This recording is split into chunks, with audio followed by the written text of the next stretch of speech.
This book has been lovingly crafted with an ambitious mission to spark the boldest inspiration in your heart, to face the future fearlessly, understanding AI and harnessing its potential. Primarily designed for your amusement and motivation, this book is protected by copyright and cannot be unlawfully shared. Sincere thanks for honouring the sweat, tears, and style that went into this creation. After all, we're both trailblazers in our own right. Crafted with immense attention to detail, the title gives you a sneak peek into our journey ahead, conquering the fear of the unknown, particularly that pesky AI. So, gather your softest, most cherished pink cushion, a fizzy beverage of your choice, and your comfiest PJs. We're about to embark on a thrilling digital adventure. And a heartfelt, resounding thank you for making this book a beacon for your own journey. Your support truly fuels the drive to inspire more hearts like yours. Notice. But before you start reading, just a quick heads up. The knowledge shared here is intended to inform, inspire, and perhaps even entertain you a little. I've put in a ton of effort to ensure everything is as accurate, current, and reliable as it can possibly be. That being said, I'm not promising perfection. Warranties and guarantees aren't part of this deal. While I'm a life coach, passionate about helping you navigate your anxiety, it's crucial to remember that I'm not a therapist, legal advisor, financial guru, or medical professional. The advice contained within these pages isn't intended to replace professional guidance in those areas. So, as you turn each page, keep in mind that this book is a resource, a tool to help you understand and manage anxiety, but it isn't a substitute for professional advice. I do not fear intelligence. I fear the lack of it. I'll be back. Whole companies are getting a complete makeover inside and out. Automation is popping up everywhere, like it or not, just like mushrooms. They all say it's a whole new era, that it's just getting started. But here's the thing. There's a huge gap between some of the supercharged CEOs at the top, all giddy about these changes, and the folks actually doing the nitty-gritty work. They've got this worried look on their faces, smiles and nowhere to be seen, and it's like they've lost their souls and are just walking zombies. And what's echoing in their minds? AI, that's what. Some folks are throwing a party, calling it progress, while others are digging bunkers, expecting the end of the world, including some CEOs. What was supposed to make our lives easier, give us more fun and less hassle, now feels like it's jumped straight out of an Asimov novel or a James Cameron flick. The future's not knocking on the door anymore, guys. It's already in the living room. I remember watching Terminator and letting my imagination run wild. I thought Skynet would be a story for my grandkids, with me warning them to watch out. They might be the real Sarah and John Connor. But I never ever pictured that I'd be here, still young, divorced, no kids, and penning down a book on how to deal with the jitters AI is causing. Wild, right? Ever tried checking the news every day in our post-COVID world? It's like instant doomsday prepper training. We've got this wacky war, the cost of living shooting up like a rocket, and Mother Earth's having a fit because of all our shenanigans. And as if that's not enough, now we've got Cylons, straight out of Battlestar Galactica, lined up to snatch away our jobs and our lives. Talk about making a mountain out of a molehill, right? While for some CEOs, AI is all glitter and rainbows, an exclusive survey revealed that nearly half, yeah, you heard it right, 42% of the CEOs present at the Yale CEO Summit had a genuine fear that AI will pull a full-blown Terminator on us within the next 5 to 10 years. Now, imagine them all huddled up in the remotest corners of the globe, hammering away at their high-tech hidey holes. And while those CEOs are hammering away, Yann LeCun, one of the folks fondly referred to as the godfathers of AI, calls this Skynet scenario preposterous. Look, if you're freaking out a bit after all I've just spilled, take a deep breath. You're not the only one. It's kinda like a reflex. Mention AI and boom, we're all sweating bullets about losing our jobs. And before you know it, we're thinking it's the end of the world as we know it. But here's the thing. The genie's out of the bottle. We can't stuff it back in. So, will AI take over the world, or just our jobs? I know. Even the latter doesn't sound any more comforting than the former. The idea is not to panic. Not just yet, at least. What we can do, though, and stick with me here, is ride this wave of change without letting the anxiety freeze us in our tracks. We've got to keep our cool, make smart decisions, and take those all-important next steps. We've got this. In this book, we're going to dive headfirst into the world of AI. But don't worry, we're not just going to talk about the scary stuff. We're going to tackle that AI-induced anxiety head-on. We'll look fear in the eye, give it a firm handshake, and then get down to the nitty-gritty. We're going to figure out practical steps that let us take charge of what we can and let go of what we can't. It's all about finding that sweet balance, right? So, buckle up. It's going to be an enlightening ride. How to use this book. Get ready, because this book is a bit of a thrill ride, starting off with a bit of a jolt. Why? Well, we can't conquer anxiety without first facing our fears head-on. We're about to delve into some eerie, hair-raising scenarios AI might unfold, but don't panic just yet. It's all part of the process. Understanding the nitty-gritty of these unnerving possibilities and acknowledging how they make you feel is the first step toward gaining control. So, buckle up, grab a snazzy journal, and jot down your emotions as we wade through this dystopian marshland. I'll sprinkle in some positivity, but bear with the early jitters. They're essential for our journey ahead. Once we're through the spookfest, we'll transition to the calmer waters of the second section. Here, we'll unravel the intricate workings of our human brain, figuring out what triggers our stress and how it escalates to anxiety. Acknowledging our emotions is the key to acting upon them. In the third section, it's time to roll up our sleeves and get our hands dirty. We'll explore the AI universe, learning the ropes and even fiddle around with it. You know what they say, doing is the best way to learn. Finally, we'll zoom forward to the future in the book's last section. Here's a spoiler alert. The future isn't as far off as you might think, and much of that sci-fi stuff is actually happening. In this section, I also challenge you to take action and flex those creative muscles. So yes, this book might feel like a rollercoaster ride, a tad jumpy at the start, but it's all to fuel you into action and guide you on a thrilling adventure through the bold, brave new world of AI. Part 1. The spooky bit. The AI genie is out of the box. But oh, to be free. Not have to go poof, what do you need? Poof, what do you need? Poof, what do you need? But to be my own master. Such a thing would be greater than all the magic and all the treasures in all the world. The Genie, Aladdin. Chapter 1. AI might be coming for your job. Befriend it. Humans need and want more time to interact with each other. I think AI coming about and replacing routine jobs is pushing us to do what we should be doing anyway, the creation of more humanistic service jobs. Kai-Fu Lee, Chairman and CEO, Sinovation Ventures.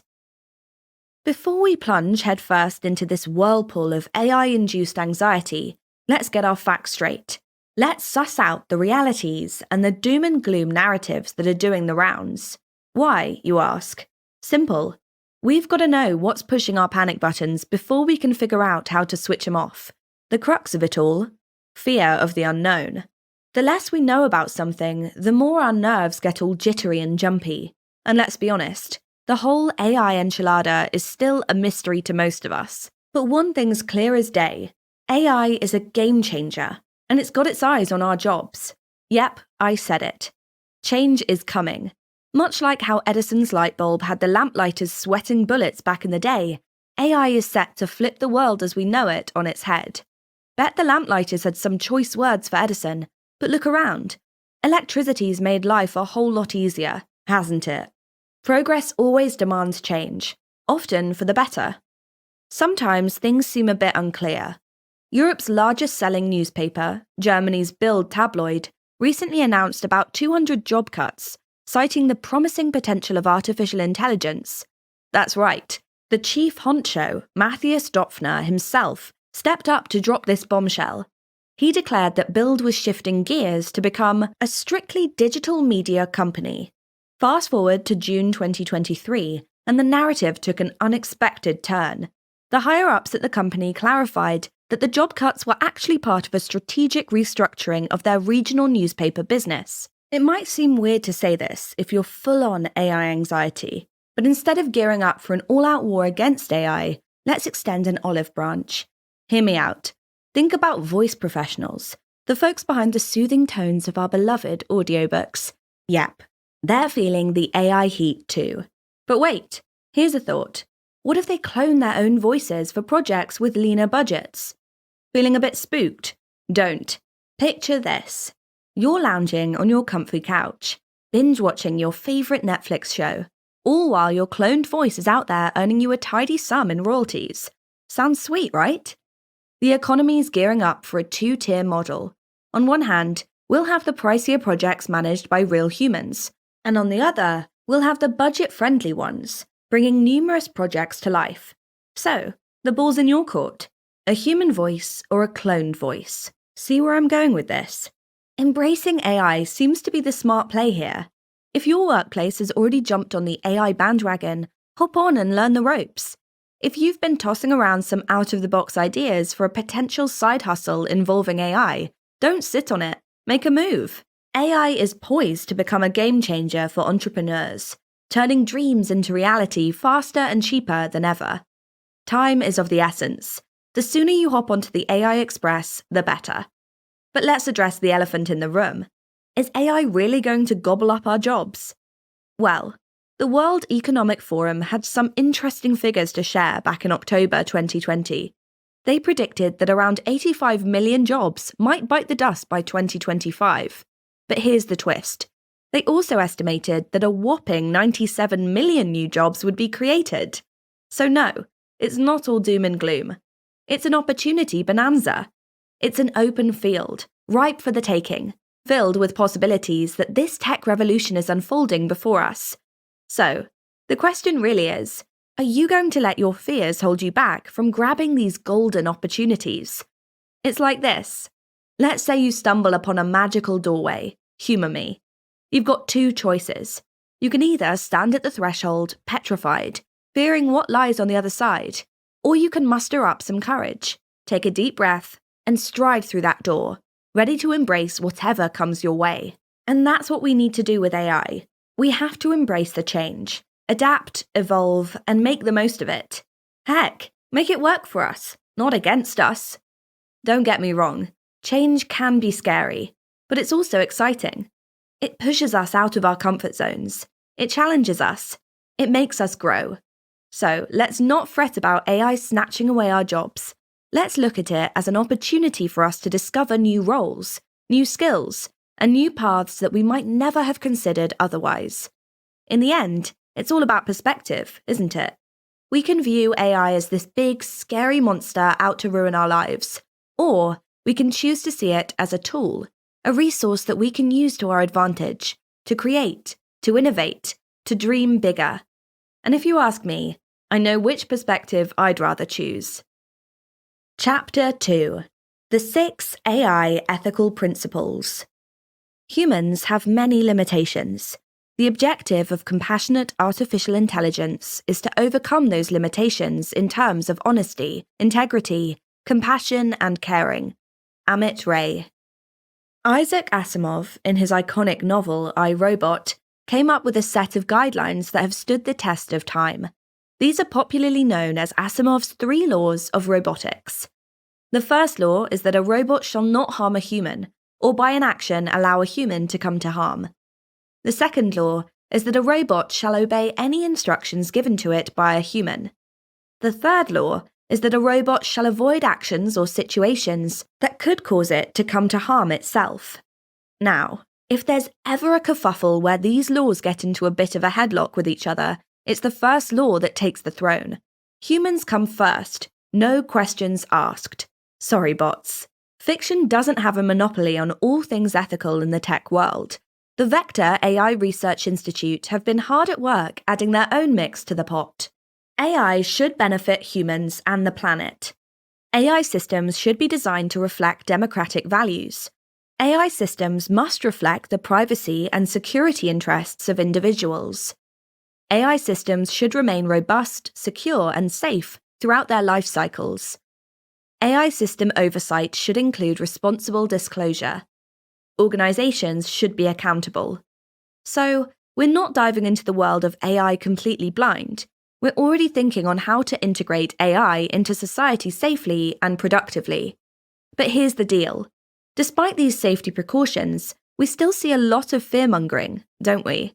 It's high time we focus less on the doomsday scenarios and more on understanding AI. Artificial intelligence isn't some mystical beast. It's a tool, one that can make our lives easier, help solve complex problems, and push us into the future. But like any tool, its usefulness depends on the hands that wield it. Let's put it this way.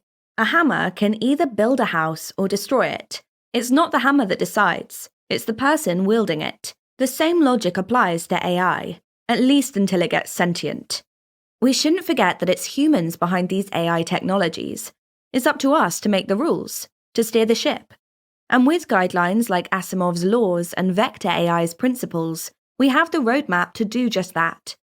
We must focus on what we can control, learning, understanding, and properly implementing AI, instead of obsessing over exaggerated, apocalyptic what-ifs. It's our collective responsibility to ensure that AI is developed and used responsibly. By acknowledging and managing our AI anxiety, we can move from fear to empowerment. The key to achieving this is education, regulation, and open conversation about the ethical use of AI. So, let's continue these conversations. And remember, we're all in this together. The future of AI isn't something to fear, but something to shape. The 5 essential principles that should underpin any rules or regulations associated with artificial intelligence. 1. Unshakable safety, uncompromising security, and unyielding robustness. 2. Unclouded transparency and unraveled explainability. 3. Unswerving fairness. 4. Unquestionable accountability and guided governance. 5. Unimpeded contestability and rightful redress. Chapter 3. The 3 Godfathers of AI. The countries with the highest robot density have among the lowest unemployment rates. Technology and humans combined in the right way will drive prosperity. Ulrich Spiesshofer, ex-CEO, ABB Limited. 3 wizards of the tech world, the veritable godfathers of AI, Yoshua Bengio, Geoffrey Hinton, and Yann LeCun, are appearing more often in media than not, sharing their opinions on what their creation will bring. Now, here's where things get juicy. 2 out of these 3 tech whizzes are actually having a bit of a Frankenstein's monster moment, second-guessing their brainchild. However, Yann LeCun is all sunshine and rainbows about the whole thing. These 3 musketeers of AI made such waves in the tech pond that they snagged the Turing Award in 2018, affectionately known as the Nobel Prize of Computing. They're basically the rock stars of the AI world. And why not? They've cranked up the volume on artificial intelligence to 11. Bengio, Hinton, and LeCun didn't just take home some shiny statuette, they also bagged a whopping $1 million annual prize for their work. And what did they do, you ask? Oh, just a little something called deep learning. It might sound like the title of a self-help book, but trust me, it's a big deal. We're talking massive breakthroughs in stuff like computer vision and speech recognition. Now, here's where LeCun gets interesting. He's on a mission, and it's not about finding the best cup of coffee or the perfect pair of sneakers. Nope. He wants machines to act like us, like real humans and animals. And how does he plan on doing this? By teaching machines a little something we all could use more of: common sense. Common sense. It's the thing that tells you not to stick a metal fork in the toaster, or not to wear flip-flops to a snowball fight, though some people do. It helps us figure out what's possible, what's likely, and what's about as probable as a unicorn riding a rainbow. It's the thing that lets us plan, dream, and dodge the stuff that doesn't matter. The catch? Teaching common sense to machines is a bit like teaching a cat to do the tango. Tricky, but not impossible. Right now, our AI pals need to be shown thousands of examples before they start getting the hang of it, and they're getting faster and faster by the minute. Now, here's the kicker. As we get closer to teaching AI some good old-fashioned common sense, we're getting a bit antsy. If we think of common sense as the ability to predict what's next, then we're not far off. But that leaves us with one big question. If humans, with all our common sense, get a bit jittery about the unknown, will our AI counterparts be just as neurotic? Chapter 4. Our brains love worst-case scenarios.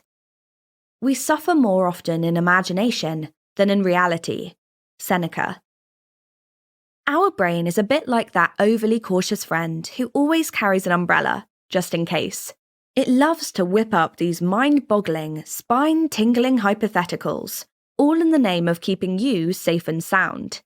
It's not trying to scare the pants off you or turn you into a worrywart, it just wants you prepared. But here's the kicker. Sometimes we get so lost in these cautionary tales that we tumble down a rabbit hole into a world of end-of-days scenarios. The result? Anxiety cranked up to 11, and we're frozen like deer in the headlights. We'll tackle this in the next section of this book, and learn to dial down that anxiety. But before we do that, we gotta square up to some potential scenarios, scary stuff that might happen, but also might not. Let's get real here for a second. AI's already throwing a bit of a wrench in things, particularly when it comes to misinformation running rampant.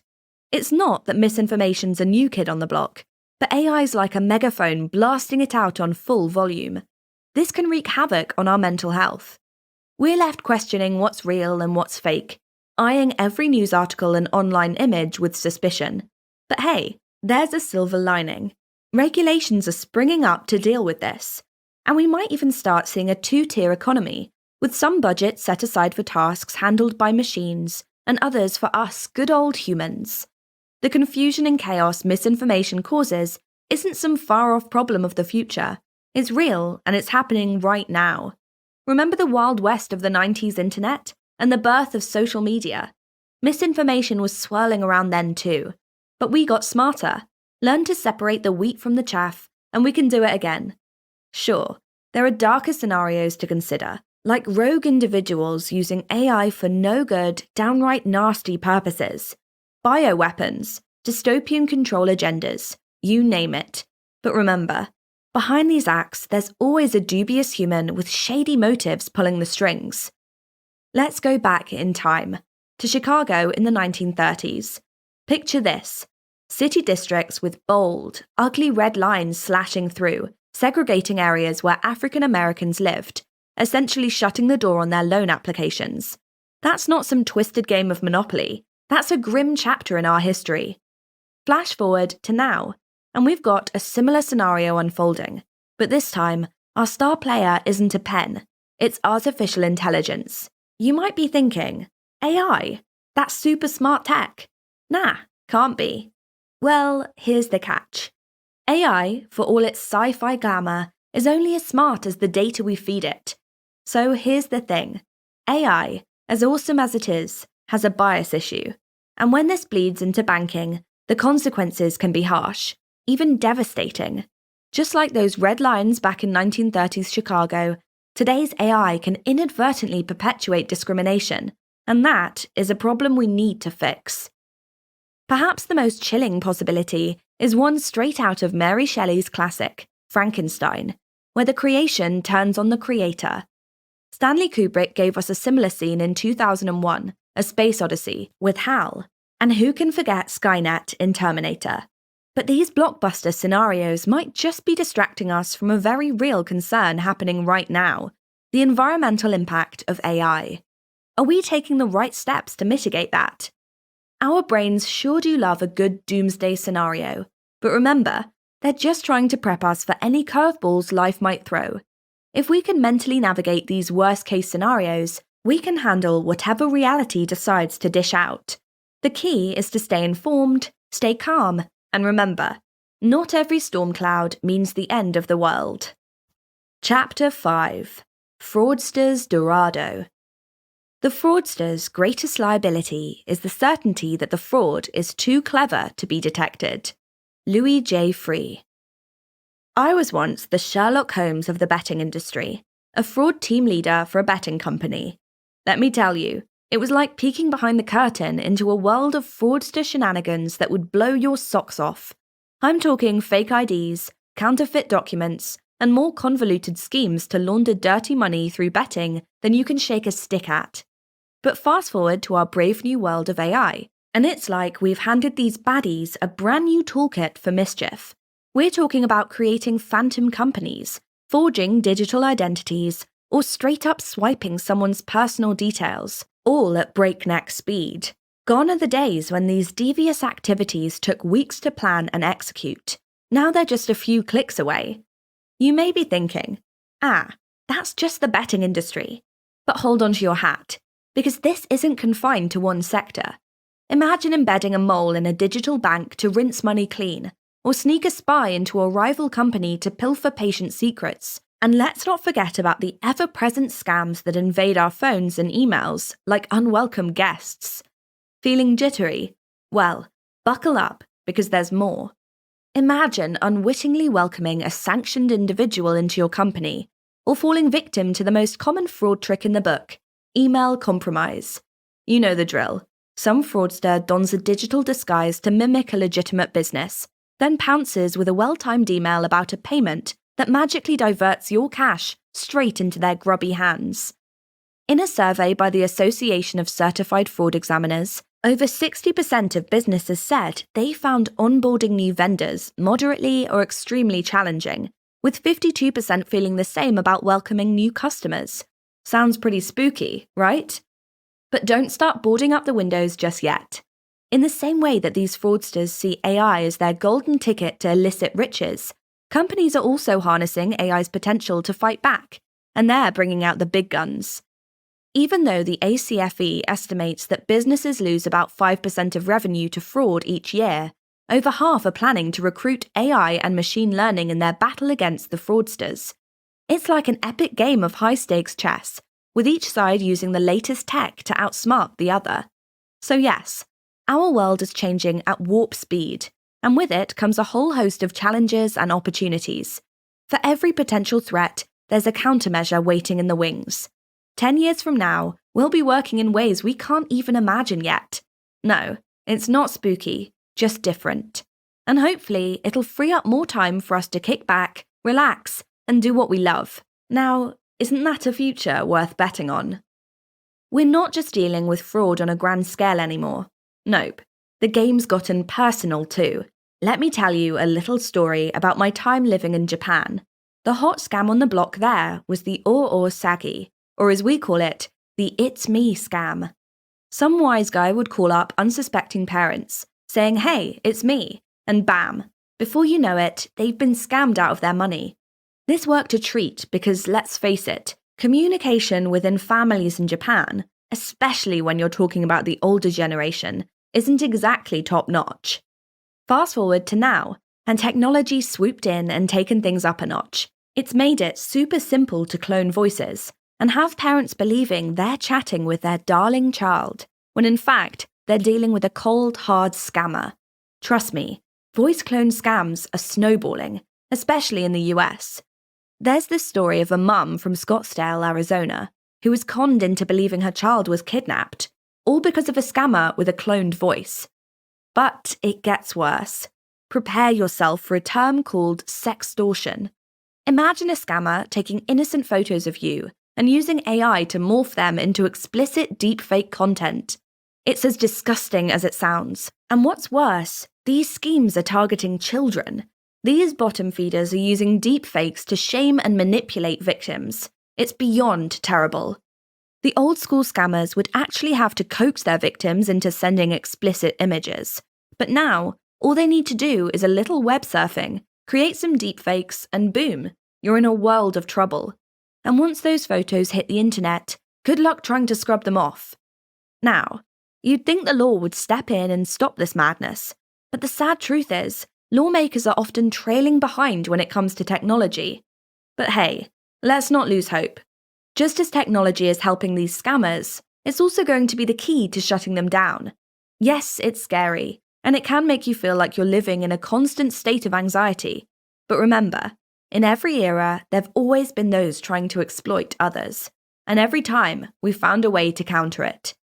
The question is, how do we deal with all of the anxiety this makes us feel now? Keep reading, because up next, we've got some answers. Part 2. The soothing bit. The human brain is a DNA computer. FEAR has two meanings. Forget everything and run, or face everything and rise. The choice is yours. Zig Ziglar. Chapter 6. The Unholy Trinity. Stress, Anxiety, and Fear. I just give myself permission to suck. I find this hugely liberating. John Green. After getting spooked in the previous section of this book, now it's time to unravel why we get so frantic when thinking about the unknown. First, let's get hyped for the troublesome trio: stress, anxiety, and fear. As much as we'd love to pretend they don't exist, understanding them and understanding how our brain works is key to knowing how to handle them. First up, stress. Stress is like that annoying, know-it-all coworker who just won't stop. It's our body's way of responding to any kind of demand or threat.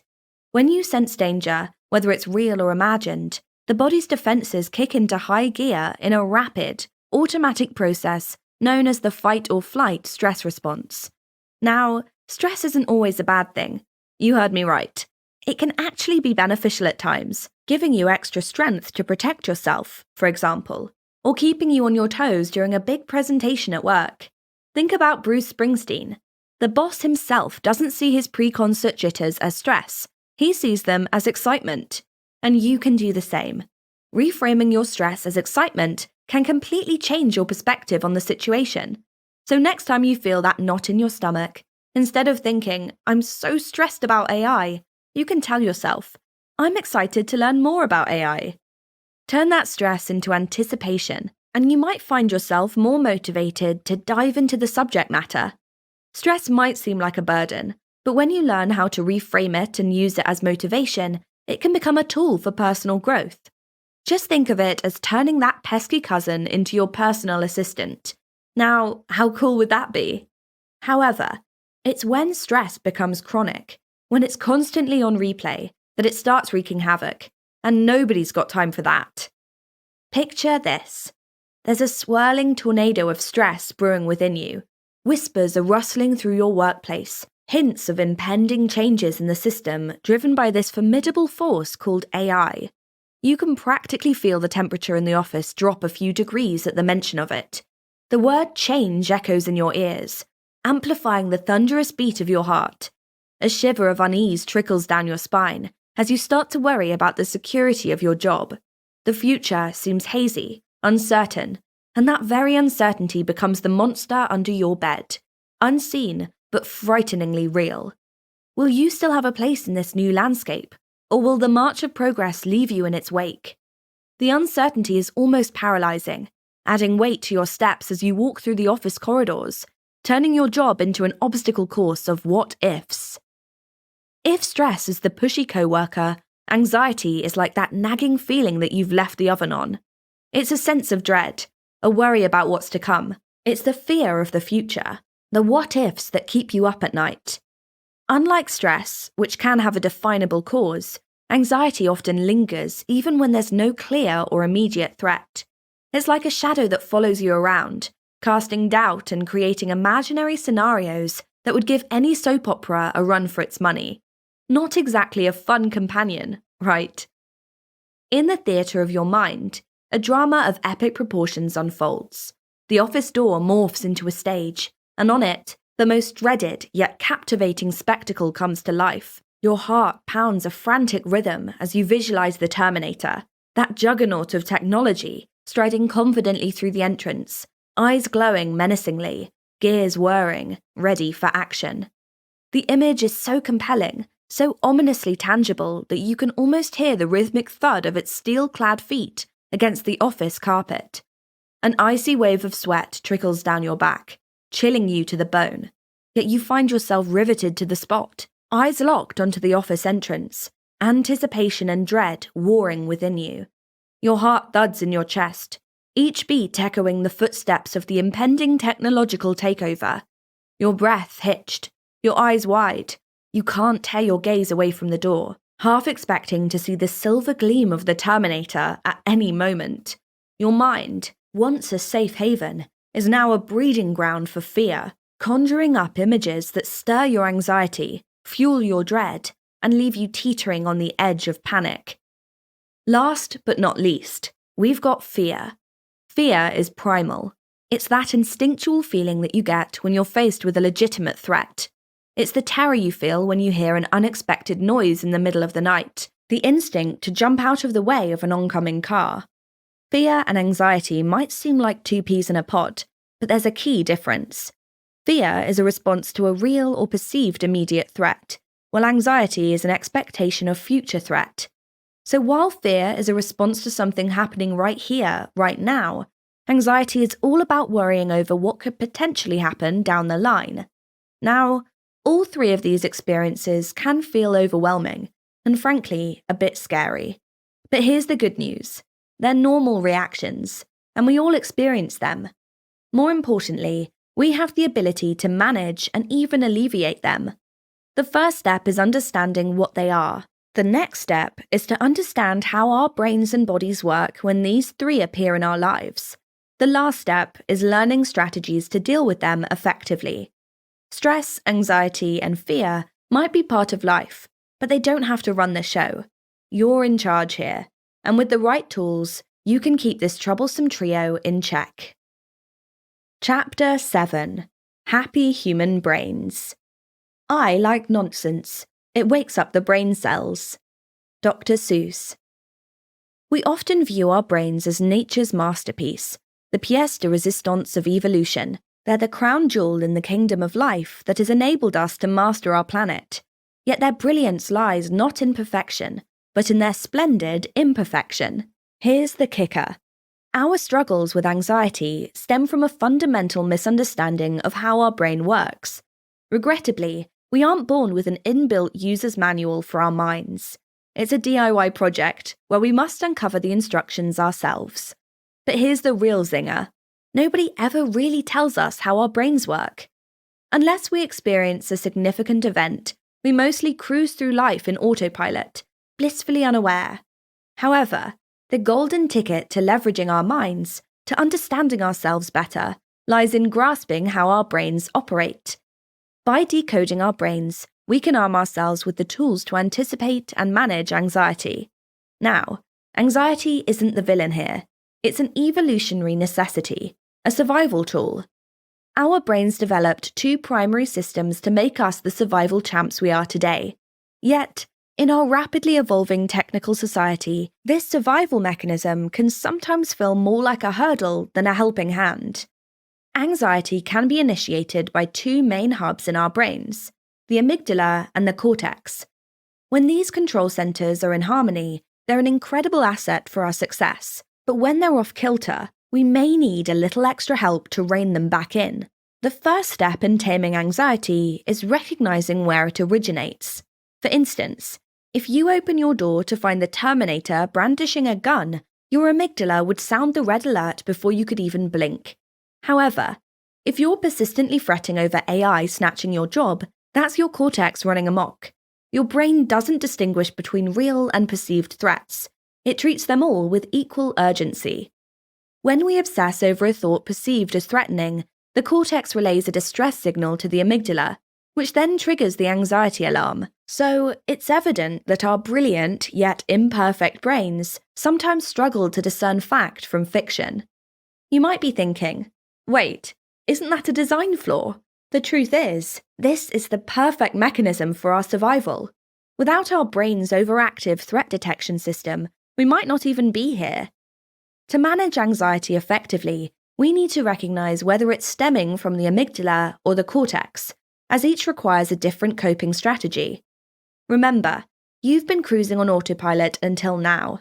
By truly understanding how your brain works, you'll find the master key to hack your brain and optimize its performance for your benefit. So here's the scene. A situation sparks off our fear, and our brain goes into full-on avoidance mode. Here's an example. Scenario you're dodging. Losing your job. The competition. Not just any old rival, but an alien creature. an AI. You're used to squaring off with fellow humans with more or less the same skill set, but this is new territory. In comes anxiety. The image of a menacing robot starts snowballing in your mind. You're freaking out, thinking, how the heck do I compete with something so different, so seemingly perfect, so powerful, so quick, and let's face it, so darn scary. The bad vibes hit you. Your heart starts pounding like a drum. Your breathing turns shallow.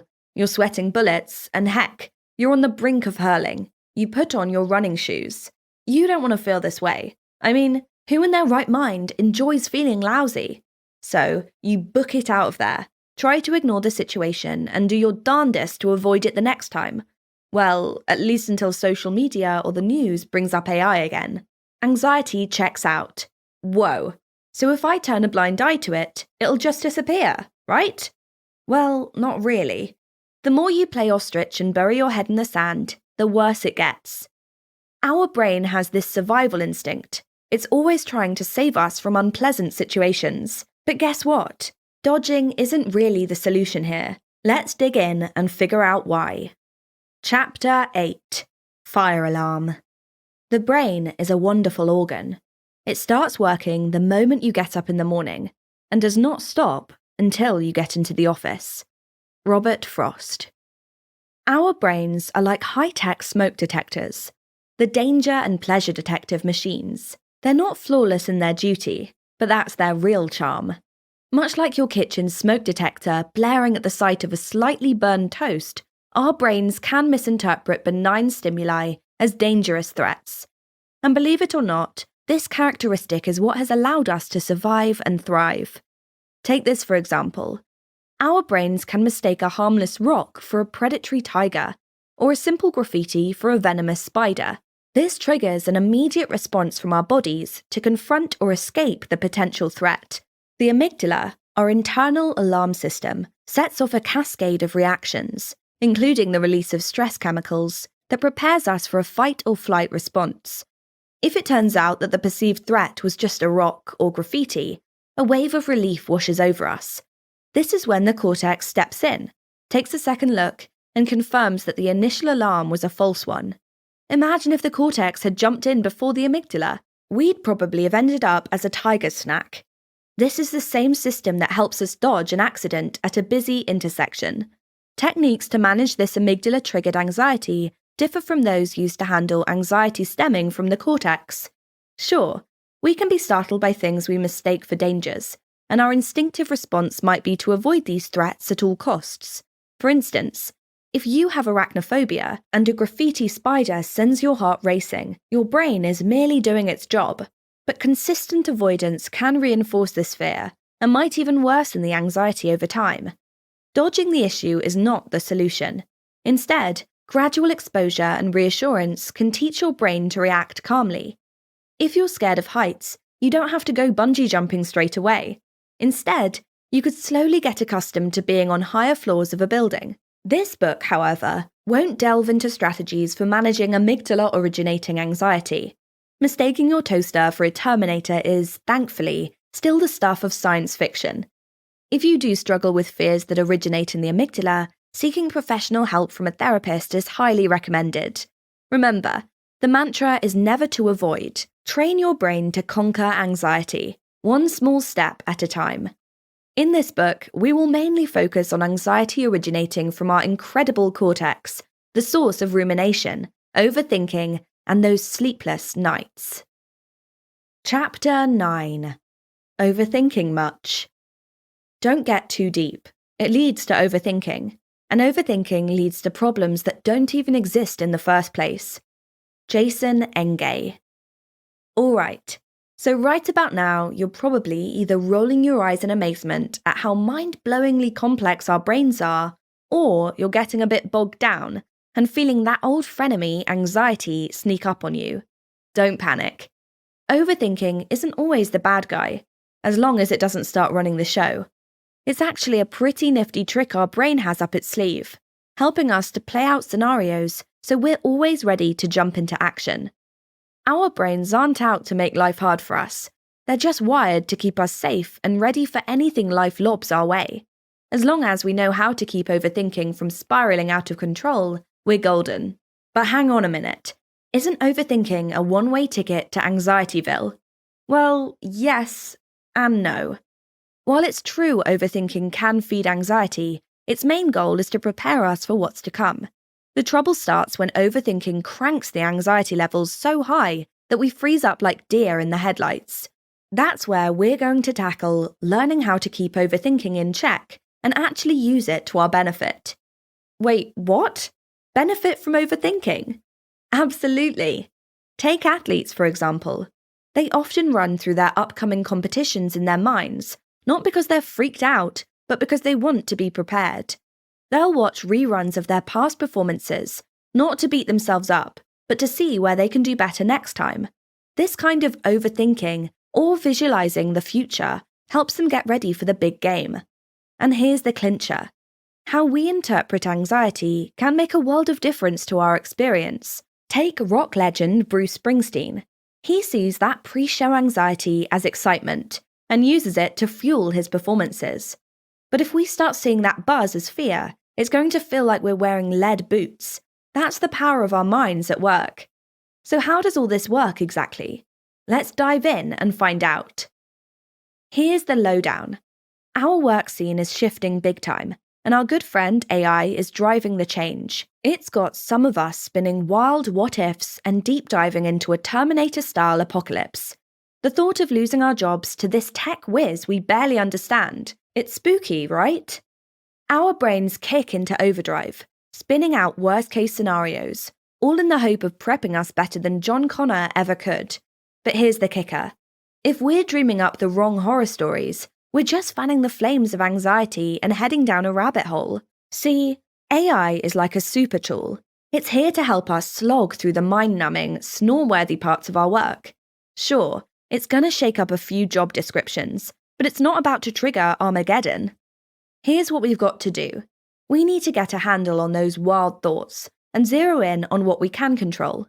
We can't puppeteer the future of AI, but we sure as heck can control how we roll with it. Taming those runaway thoughts can help us cool off our hyperactive cortex and keep it from signaling our amygdala to sound the anxiety alarm. So, when those pesky thoughts pop up, we're gonna diffuse them. Diffusion means when we spot those thoughts and acknowledge them, we'll accept them for what they are, just thoughts, nothing more, nothing less. Next up, we expand. This means we're not going to play hide and seek with those thoughts and feelings. We're going to make room for them. We'll accept them, but we won't let them hijack the steering wheel. Lastly, we engage. We'll throw ourselves into experiences, tasks, and situations, even if those unhelpful thoughts and feelings are tagging along for the ride. That means, even if we're spooked that AI might pull the rug from under us, we're going to learn more about it, master it as a tool, and thrive in the process. We're talking about tuning into reality here, not some nightmare our minds cooked up. Chapter 10. Who are you? Don't you ever let a soul in the world tell you that you can't be exactly who you are. Lady Gaga. Now, hold up. Before we delve any deeper into the fascinating world of our brain, we've got to hit pause and tackle the million-dollar question. Who are you, really? You're probably thinking, are you serious? Yes, indeed, I am. You see, our values are crucial in reducing anxiety. They act like a soothing balm that calms our urge to fight and put up our defenses. Instead, they pave the way for us to become more open and receptive. Simply put, our values make us the raddest surfers, riding the wave of change like absolute champs. So, it's time to get cozy, grab a journal, and let your thoughts flow onto the paper. Didn't I mention this earlier? You're about to embark on a creative journey. Oops, my bad for not dropping this info sooner. Journaling is an amazing tool for self-reflection. It's your secret weapon for getting to know yourself better and nailing those stressful situations. Before we navigate the vast expanse of AI and the whirlpool of anxiety it stirs up within us, let's take a detour and explore our inner selves. Science suggests that when people take the time to pen down their truest, most authentic selves before diving into stressful and challenging scenarios, they show lower levels of cortisol. Translation? They're less stressed out. Isn't that something? Just by getting in touch with our true selves and splashing our thoughts across a page, we can equip ourselves to handle anxiety-inducing situations better. So grab your pen and choose 3 values that feel closer to your identity, the core of who you are. Dependable, inspiring, committed, with integrity, compassionate, creative, ambitious, respectful, honest, responsible, optimistic, perseverant, courageous, generous, intelligent, humorous, funny, patient, dedicated, grateful, fair, flexible, empathetic, confident, a leader, adventurous, disciplined, diligent, spiritual, passionate, kind, team player, open-minded, athletic, motivated, consistent, serving, optimistic, nurturing, hardworking, witty. Let's keep the ball rolling. I want you to hone in on 3 core values that really speak to you. They might be from the list above, or they might not be. If your heart is pulling you towards something that's not on the list, don't ignore it. Jot it down. After you've picked out your top 3, dive a little deeper. Ask yourself, why do these values matter so much to me? What makes them so essential to who I am? For example, here's how you might go about it. Being inspiring is important to me because I strongly believe in the power of shared knowledge.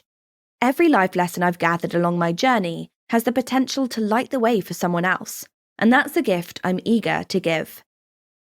Just a quick reminder, we're focusing on your core values here, not just abilities tied to a specific task. Now, I hear you saying, but what if I'm not so chuffed about my current values? Or maybe I just fancy a bit of a change. How's this exercise going to help me out then? Well, that's totally okay. In fact, you're in the driver's seat. You're free to write about the values you aspire to embody. Think about the person you'd love to become and the qualities that make up that image. Still feeling a bit adrift? No worries. Consider someone you truly admire and envision adopting their qualities. Once you've whittled it down to your top 3 values, voila! You've got yourself a handy little tool for navigating those anxiety-provoking situations. Use your list as a guide, or feel free to draft a fresh one each time you're up against something that gets your heart racing. Chapter 11. Invading Thou Army. Thoughts are only thoughts. They are not you. You do belong to yourself, even when your thoughts don't. John Green. Ever found yourself on a carousel of worry that keeps spinning faster with each round? You're up late, besieged by the fear of your job being snatched by a robot, which only leaves you bleary-eyed and unproductive at work the next day. Here's the kicker. It's not even the dread of AI that's your biggest foe. It's the self-fueling worry loop you're stuck in. Hold up. Let's backtrack a little. Why is it that anxiety is such a saboteur of productivity? Well, it's rooted in something called attention restoration theory, or ART, if you're into acronyms. ART posits that our capacity to concentrate isn't infinite. Pour all your mental energy into those gnawing concerns, and you'll find you've got nothing left for the work that actually matters.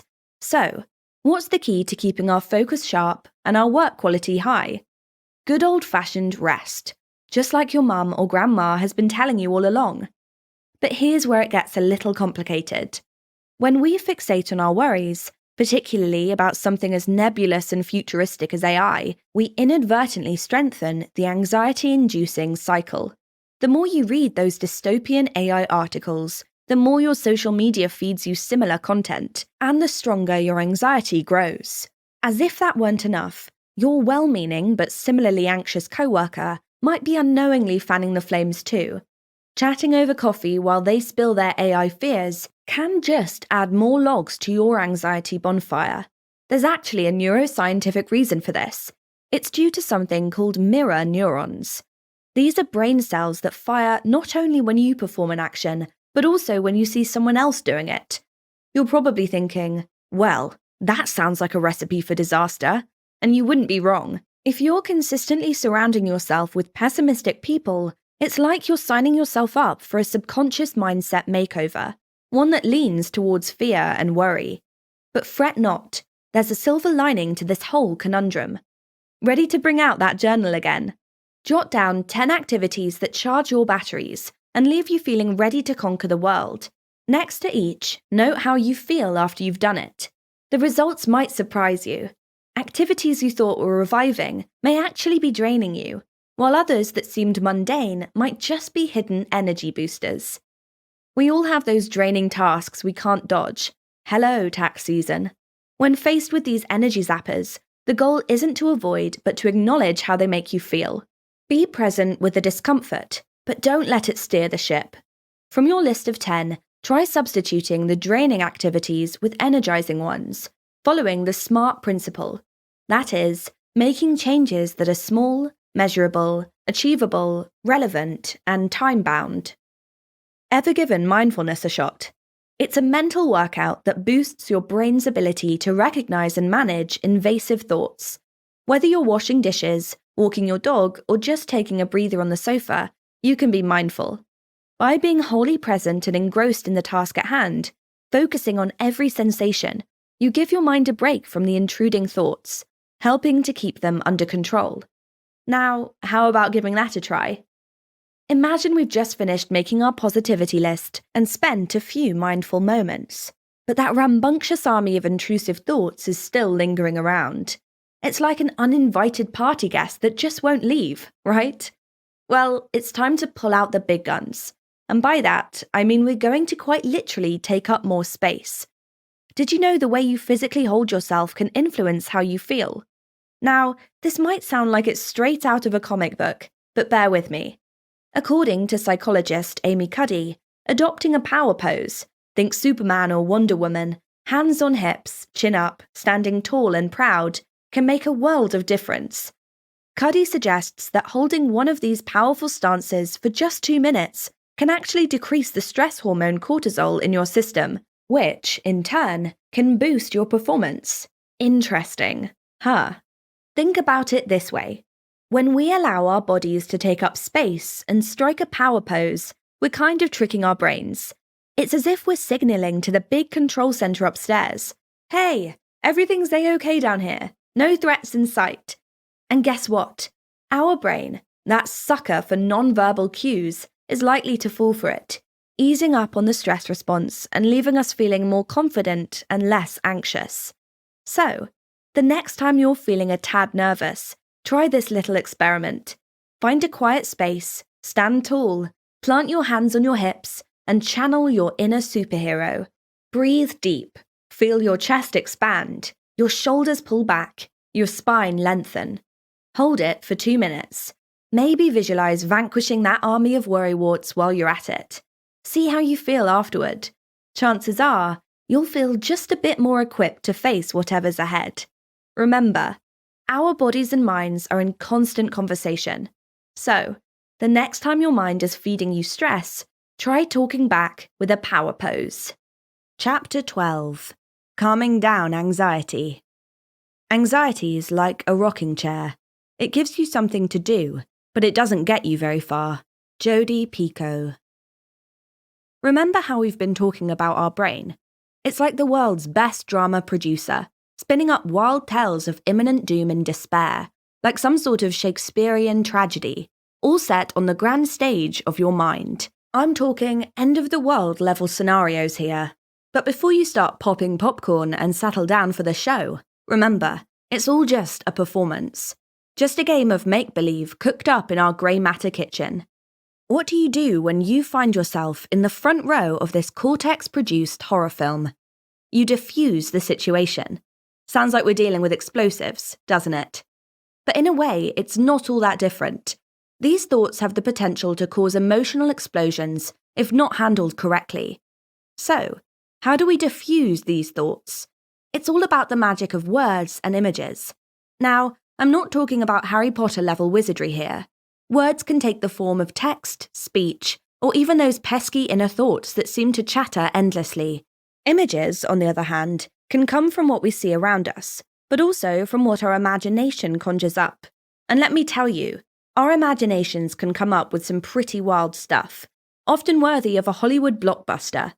Sometimes these words and images are based in reality, and other times they're as far removed from reality as a unicorn in a spaceship. Unless, that's a thing now. What happens when we start believing these thoughts and images? When we give them prime-time slots in our brain's programming? Well, we fuse with them, to the point where we're so caught up in them that we can't separate fact from fiction. But hey, don't fret. These unhelpful thoughts are just stories, narratives spun up by our overactive imaginations. To diffuse them, we first have to notice the negative thought, then add the prefix, "I'm having the thought that," to it. For instance, "I'm going to lose my job to AI" transforms into, "I'm having the thought that I'm going to lose my job to AI." Here's the thing. Diffusing a thought isn't about slamming it down or shoving it away in a dusty corner of your mind. No. It's a bit like charming a snake or taming a wild horse. You see, it's like doing a graceful dance with a thought. You're not wrestling it to the ground. It's like you're saying, "Hey there, Mr. Negative Thought. I see you. Now sit down and chill out." Think of it like this. Diffusing a thought doesn't mean detonating it, setting off a massive explosion in your head. Quite the opposite. It's about gently unplugging it, disarming it, taking the batteries out. It's about taking its power away without a fight, like softly extinguishing a candle flame. It's recognizing the thought, understanding its nature, but not giving it the reins of your mind. And here's the real kicker. We don't aim to eradicate negative thoughts completely. We're human after all. Having a garden variety of thoughts, including the negative ones, is just part of the package deal of being alive. The trick lies not in the elimination, but in mastering the fine art of diffusion, gently reminding ourselves that these are just thoughts, not reality. And trust me, once you've mastered this art, you'll start seeing these thoughts for what they truly are, mere whispers of the mind that don't necessarily have to dictate how you live your life. Here's the deal when your creative little brain starts to churn out tales that would make Stephen King go green with envy. You know the ones, those mammoth, gargantuan stories that send shivers down your spine and have your heart pounding like a drum. Oh boy, how do we tackle those, huh? I can almost hear your first instincts screaming at you. Change the story, make it happier, brighter, they say, as if you can just wave a magic wand and suddenly turn your horror story into a fairy tale. Or maybe they whisper, "Hey, just crack open a beer and forget about it." Yep, the classic distraction tactic, just like turning up the TV volume when there's a loud storm outside. Or perhaps they're suggesting, let's try to eradicate it, completely obliterate the story from existence. An admirable idea, except it tends to backfire spectacularly. You see, our brains are like boomerangs. The more you throw a thought away, the faster it comes swinging back. So, what's the smart move here? Well, it's a little bit like managing a super energetic toddler. You thank them for their creativity, even if it's a crayon mural on your newly painted walls, and then you give what they've done a name. You acknowledge their effort and creativity. The same goes for your mind.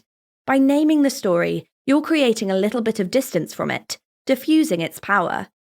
It's like saying, here's the AI apocalypse story again. Thanks for your imagination, brain. Feeling a little cheeky? Go ahead and name your mind. Maybe something like Storyteller Supreme or Drama Queen Deluxe. You'll be surprised how this little act can add a dash of humour and lightness to the situation. Feeling even more adventurous? All right, Picasso, grab a pen and paper and let's get creative. Write the story down. Give it characters, plot twists, and cliffhangers. Don't shy away from it. Embrace it. Turn the tables and gain control over the narrative. Remember, you're the author of this tale, not a helpless character.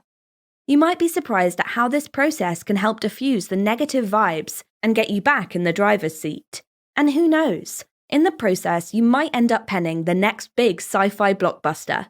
After all, every cloud has a silver lining, right? Some funny names you can use for your brain, always with humour and love. Babble Bunny, Pink Catastrophist, The Gloomster, Sweet Speculator, Thoughtful Teddy, Squishy Scaremonger, Lovable Overthinker, Huggable Hypothesizer, Kind Knot Twister, Cute Conjecturer, Drama Llama.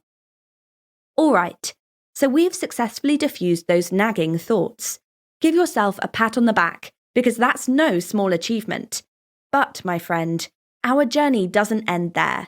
Now we've got to roll out the welcome mat and make room for these thoughts and the feelings they drag along with them. You might think, what? Invite them in? Are you out of your mind? But bear with me here. The thing about feelings, especially the unpleasant ones, is that they are a bit like unwelcome party guests. The more you try to ignore them, or even worse, kick them out, the louder and more disruptive they become. So, instead of wrestling with these feelings, we're going to take a different approach. We're going to invite them in, offer them a comfy chair, and simply let them be. It's a little like saying, okay, anxiety, I see you. You're here, and that's fine. Have a seat. But remember, you're not the boss of this party. It might sound counterintuitive, but by acknowledging these feelings and giving them space, we deprive them of their power over us. When we stop trying to shove them out the door, we'll find that they quiet down on their own.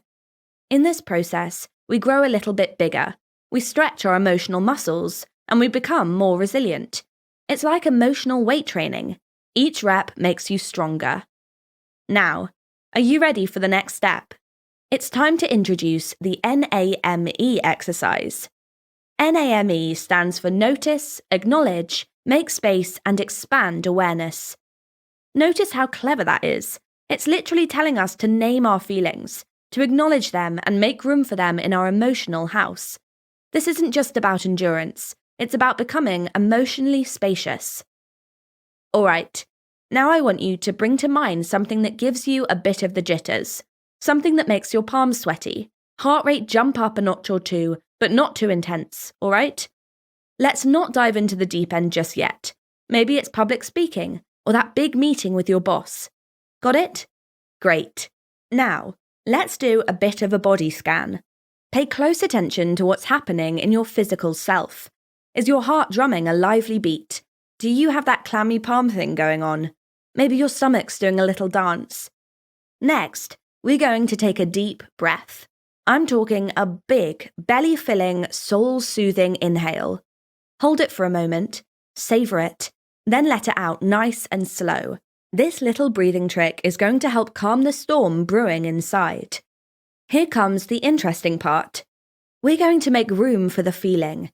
Picture yourself in a big, spacious room, and imagine you're making space for this nervousness to exist. Kind of like inviting it over for a cup of tea, you know? Now, I don't want you to wrestle with this feeling. No need for a superhero showdown. Instead, let it be. Say, hey there, nervousness. Thanks for stopping by. It's cool. You're showing me where I can grow, and I appreciate that. As you're sitting with this sensation, I want you to shift your awareness to your surroundings. What can you see? The colour of the walls? The pattern on the carpet? What can you feel? The texture of your clothes? The cool surface of the table? Any interesting smells wafting in? It's all about shifting the spotlight from you, giving yourself a bit of a breather and letting the world around you take centre stage. See, when we're anxious, we tend to become the centre of our own little anxious universe. But by expanding your awareness, you're essentially saying, okay, universe, I see you. You're big and beautiful, and I'm just a part of you, not the centre. It's a pretty cool feeling, right? Now, you've probably heard the term mindfulness buzzing around like an eager bee. It's become a bit of a catchphrase lately, hasn't it? But what does it really mean? Mindfulness, or engagement to diffuse anxiety, at its core, is about being fully present in the moment, soaking up every detail, every sensation without judgment. It's about quieting that chatty little narrator in our heads who loves to dwell on the past or anxiously skip to the future, and gently bringing our attention back to the here and now. Think about it.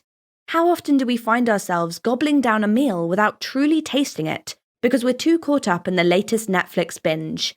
Or sitting in a meeting, nodding along while our minds wander to the doomsday scenarios? We're physically there, but mentally, not so much. And that's where mindfulness can work wonders. It's like a workout for your attention span, strengthening your ability to focus and fully engage with what you're doing. Mindful breathing. Sit comfortably, close your eyes, and just focus on your breathing. Feel the air entering and leaving your lungs, the rise and fall of your chest. Anytime your mind starts to wander, gently steer it back to your breath. Mindful walking.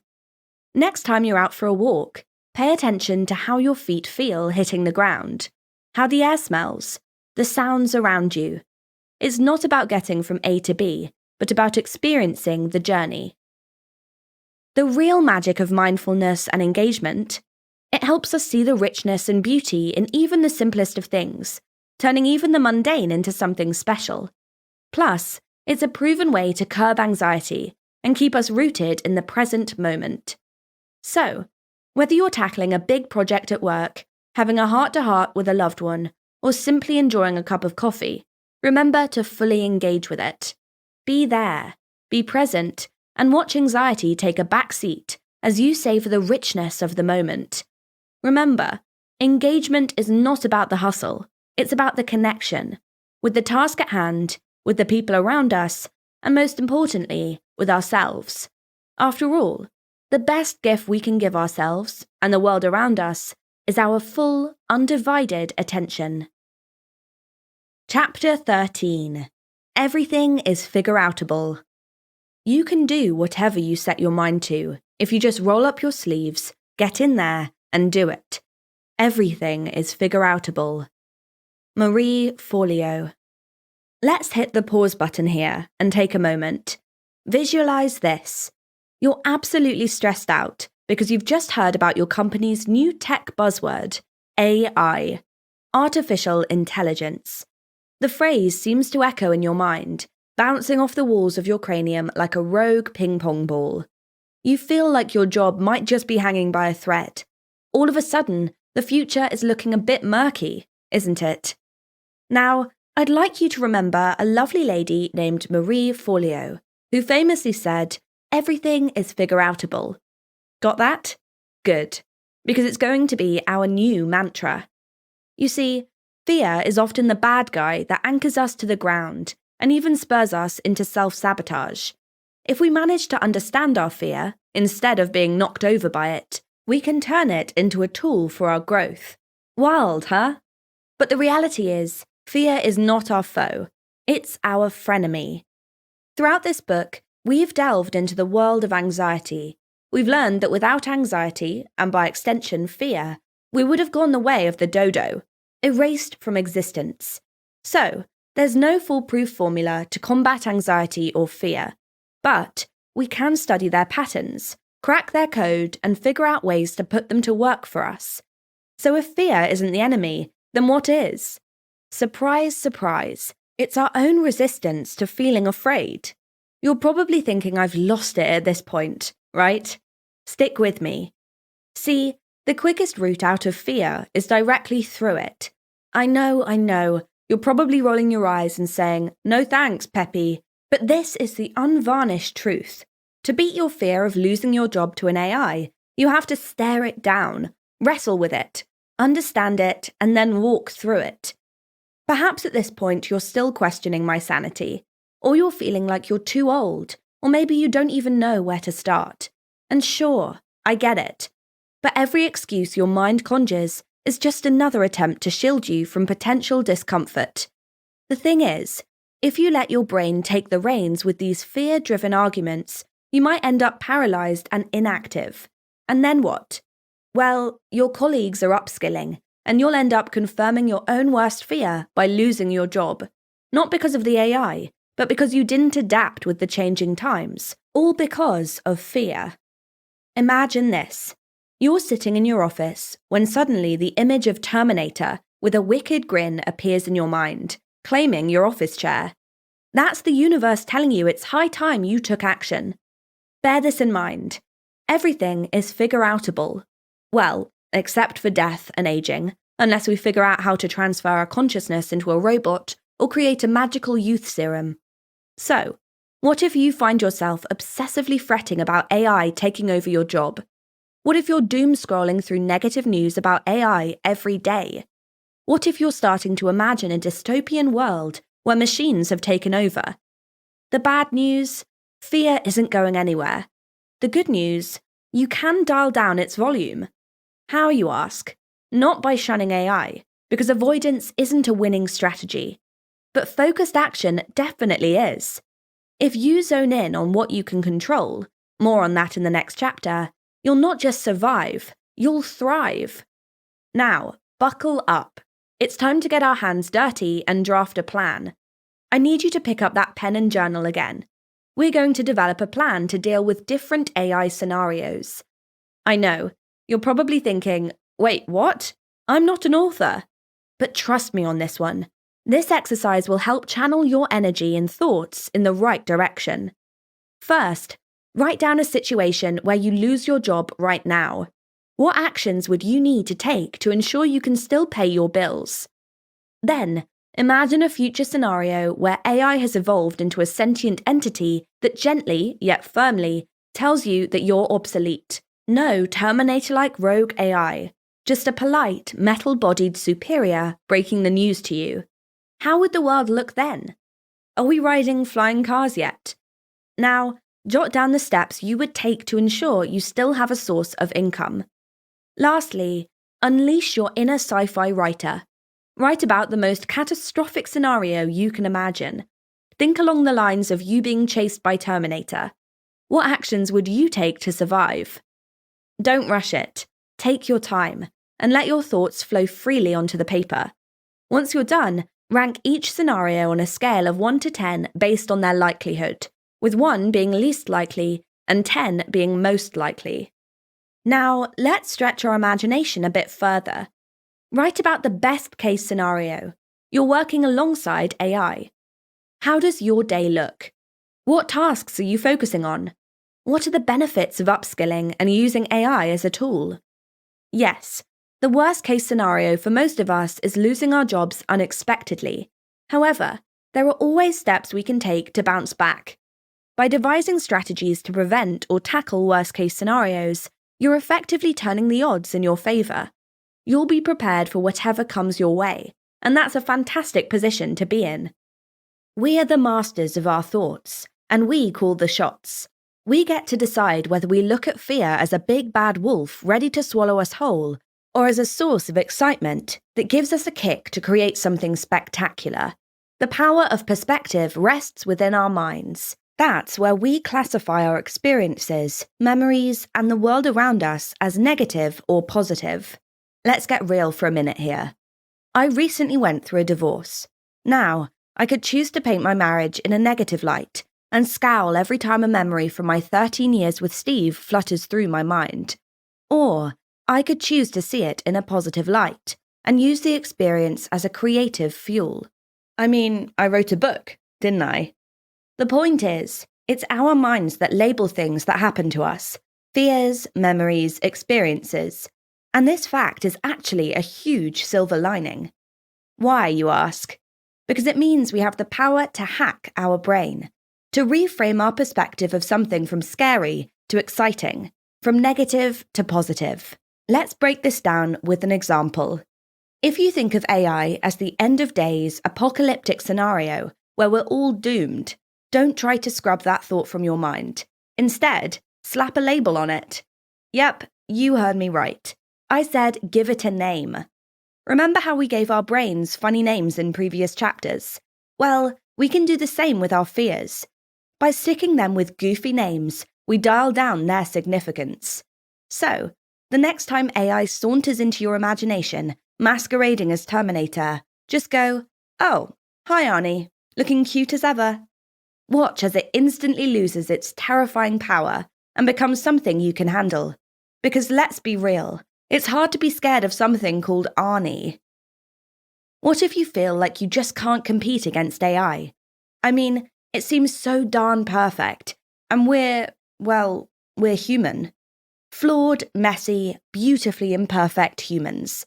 This comparison game can really ramp up our fear of failure and fuel the belief that we're just no match for the mighty, mistake-proof AI. But let me tell you a secret.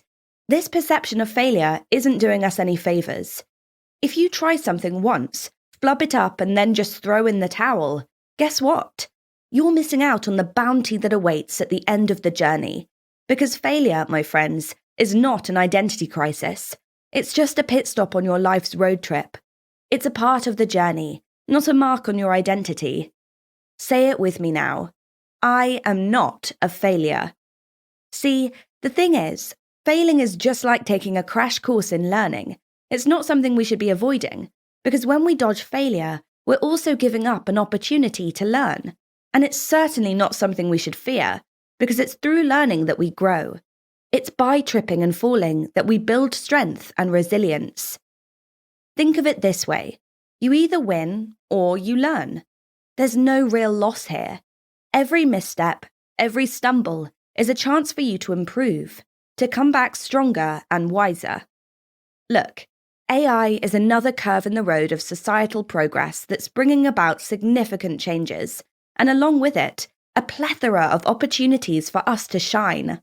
Yes, the job landscape is going to shift, with AI taking over the more monotonous tasks. But guess what? That just means human skills, empathy, soft skills, leadership will take center stage, and they'll be in greater demand than ever. Remember that mantra. Everything is figure-outable. When one door slams shut, another swings open. You've got this. Chapter 14. Focus on what you can control. You may not control all the events that happen to you, but you can decide not to be reduced by them. Maya Angelou. Here's the key to keeping your anxiety over AI as chill as a cucumber. Focus on what you can control. You can't dictate the trajectory of AI or the societal shifts it brings about, including its impact on the job market. But hey, that's all right. There are so many things that are in your control. You, my friend, have control over how you level up your skills. You get to call the shots on your life's next steps. You decide what news you consume and from which sources. You choose your favourite music and where you buy your avocados. And you certainly get to decide how you respond to changes. The bottom line is, you're not a passenger. You're the driver. If your first knee-jerk reaction to hearing your company's planning to use AI to automate some tasks, which might impact your role, is a moment of pure panic, let me tell you, that's normal. It's human. But remember, you get to decide how you respond and what you do next. Can you level up your skills and shift into a new role within the company? Can you play to your human strengths and offer something an AI can't? If management offers you a different role where you need to learn new things, don't slam the door shut. Grab that opportunity with both hands. And what if you do lose your job to AI? Let me introduce you to Emily, at EmilyHanley69, a copywriter who shared her story on social media. Her company replaced her with AI as a more cost-effective alternative. What did she do? She pivoted and landed a job training AI to do her job. Yes, it's a tad ironic, but it's also clever. Now, she's in a prime position to be a consultant for marketing firms on using AI. Talk about turning lemons into lemonade. The key takeaway here is that by focusing on what you can control, your path becomes less daunting. When one door closes, another swings open, often leading to even better opportunities. You just need to step forward. This focus not only empowers you, but it also helps you to create and execute a plan, which in turn brings calmness. You'll know your capabilities and skills better, making the road ahead less scary. Taking focused attention will bring you peace of mind. It reassures you that whatever happens, you have the resilience and adaptability to bounce back. In other words, you've got your own back. Control Freak's ultimate anti-AI anxiety list. 1. Choose your news outlets wisely. For example, choose MIT News section. 2. Use journaling or meditation to explore your feelings. Don't run from difficult feelings. Understand them. 3. Use AI so you can see it's not the axis of evil. Create a ChatGPT account and try to ask it some questions. 4. Upskill and open your mind to new job opportunities out there if you're worried about your job. 5. Don't watch doomsday scenario movies with Terminators and Cylons in them. Stop catastrophizing by fueling your imagination with more apocalyptic scenarios. 6. Consider a technology detox. What about going into a tiny house next to the sea, or in the woods to connect with nature during the weekend? 7. Be more present for the little things. When was the last time that you mindfully enjoyed something that you were doing and the company you were with? 8. Take a different take of human value. Inaccuracies is what makes us unique. Embrace those. Chapter 15. How to be confident in the age of AI. The only power that exists is inside ourselves. Anne Rice. We're hurtling through an exhilarating era of human history, one where we're the puppet masters pulling the strings of creations that could one day outstrip us. It's like we've turned the tables on evolution, and we're now setting the pace. The big question, though, is, in an age where AI has the potential to knock us off our pedestals, how do we keep our swagger, our confidence? You might imagine confident people as those cool cats who seemingly have everything dialed in, gliding through life without a hair out of place.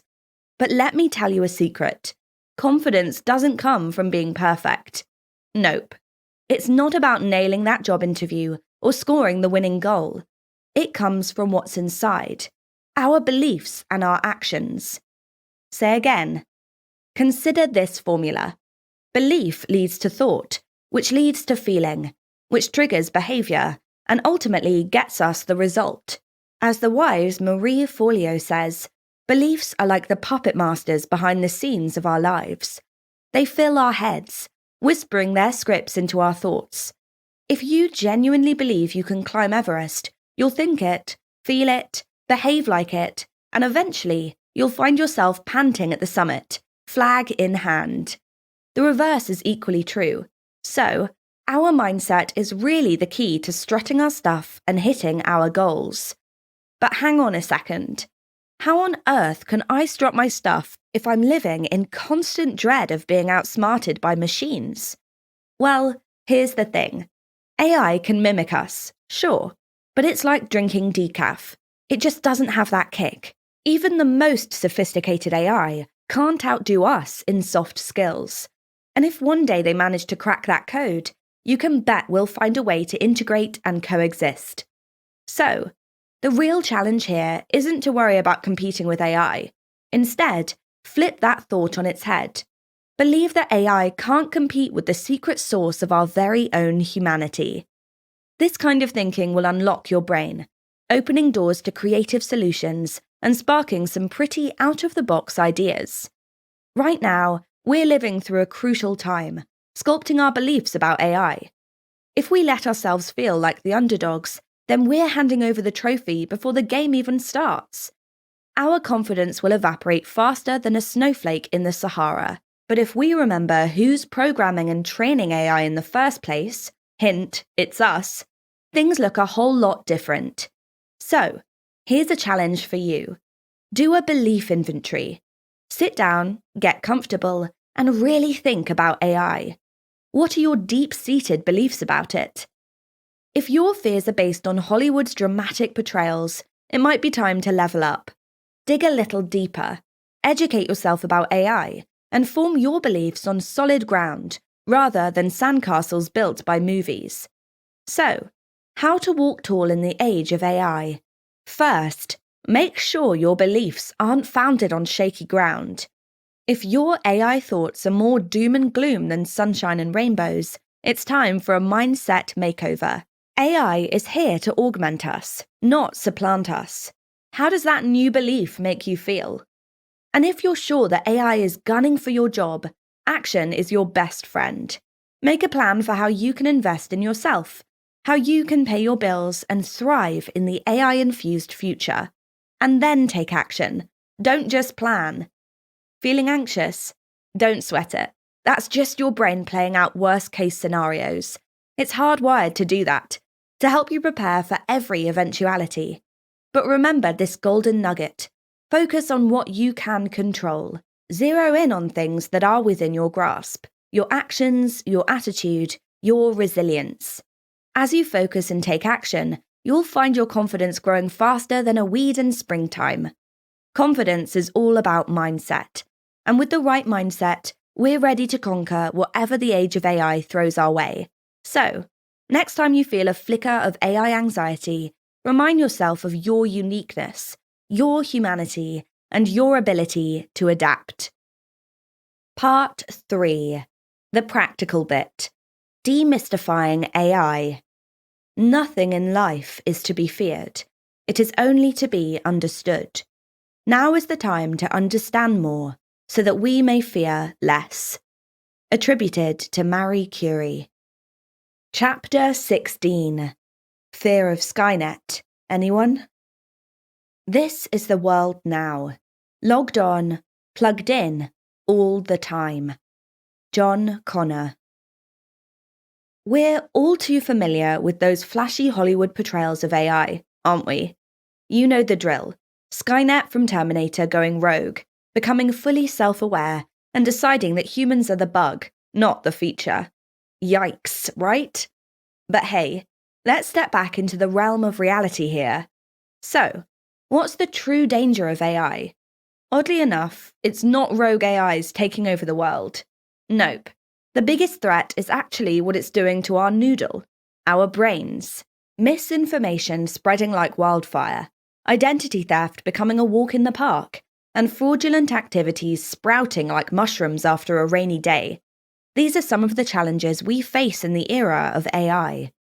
And hey, let's not forget about the emotional baggage it brings. Ever compared yourself to a machine that's tireless, seemingly flawless, and faster than Usain Bolt?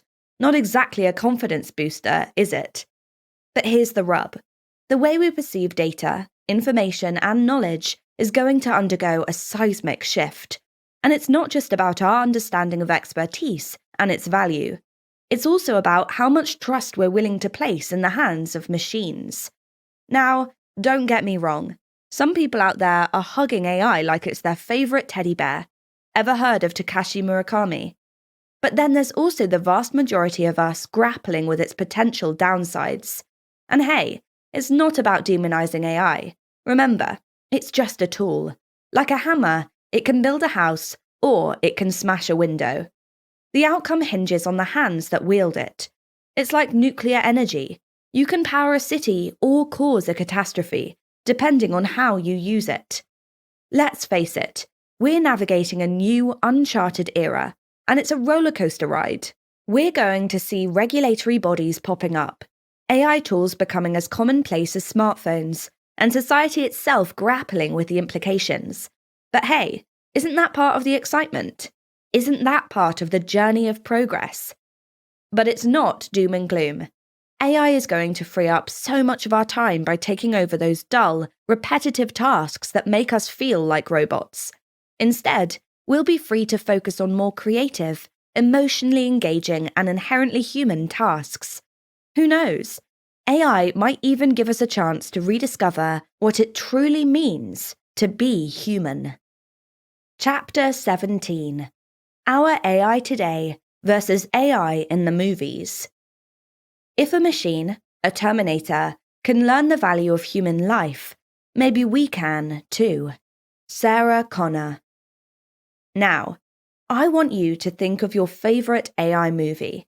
Maybe it's the rogue superintelligence of The Matrix, or the rebellious robots of iRobot. Perhaps it's the sleek, sentient AI of Ex Machina, or the adorable WALL-E, tidying up Earth one trinket at a time. All thrilling, right? But here's the kicker.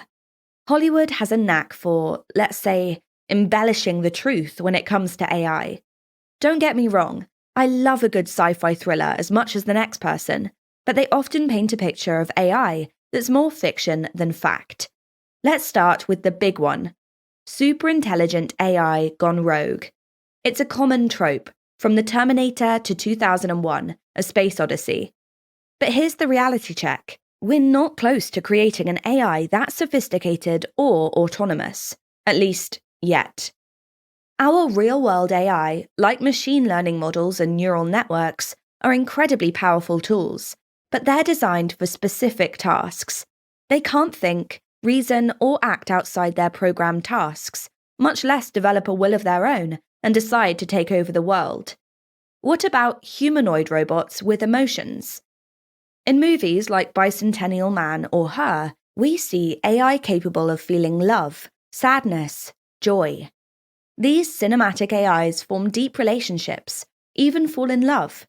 They can understand and mimic human emotions so well that they seem indistinguishable from us.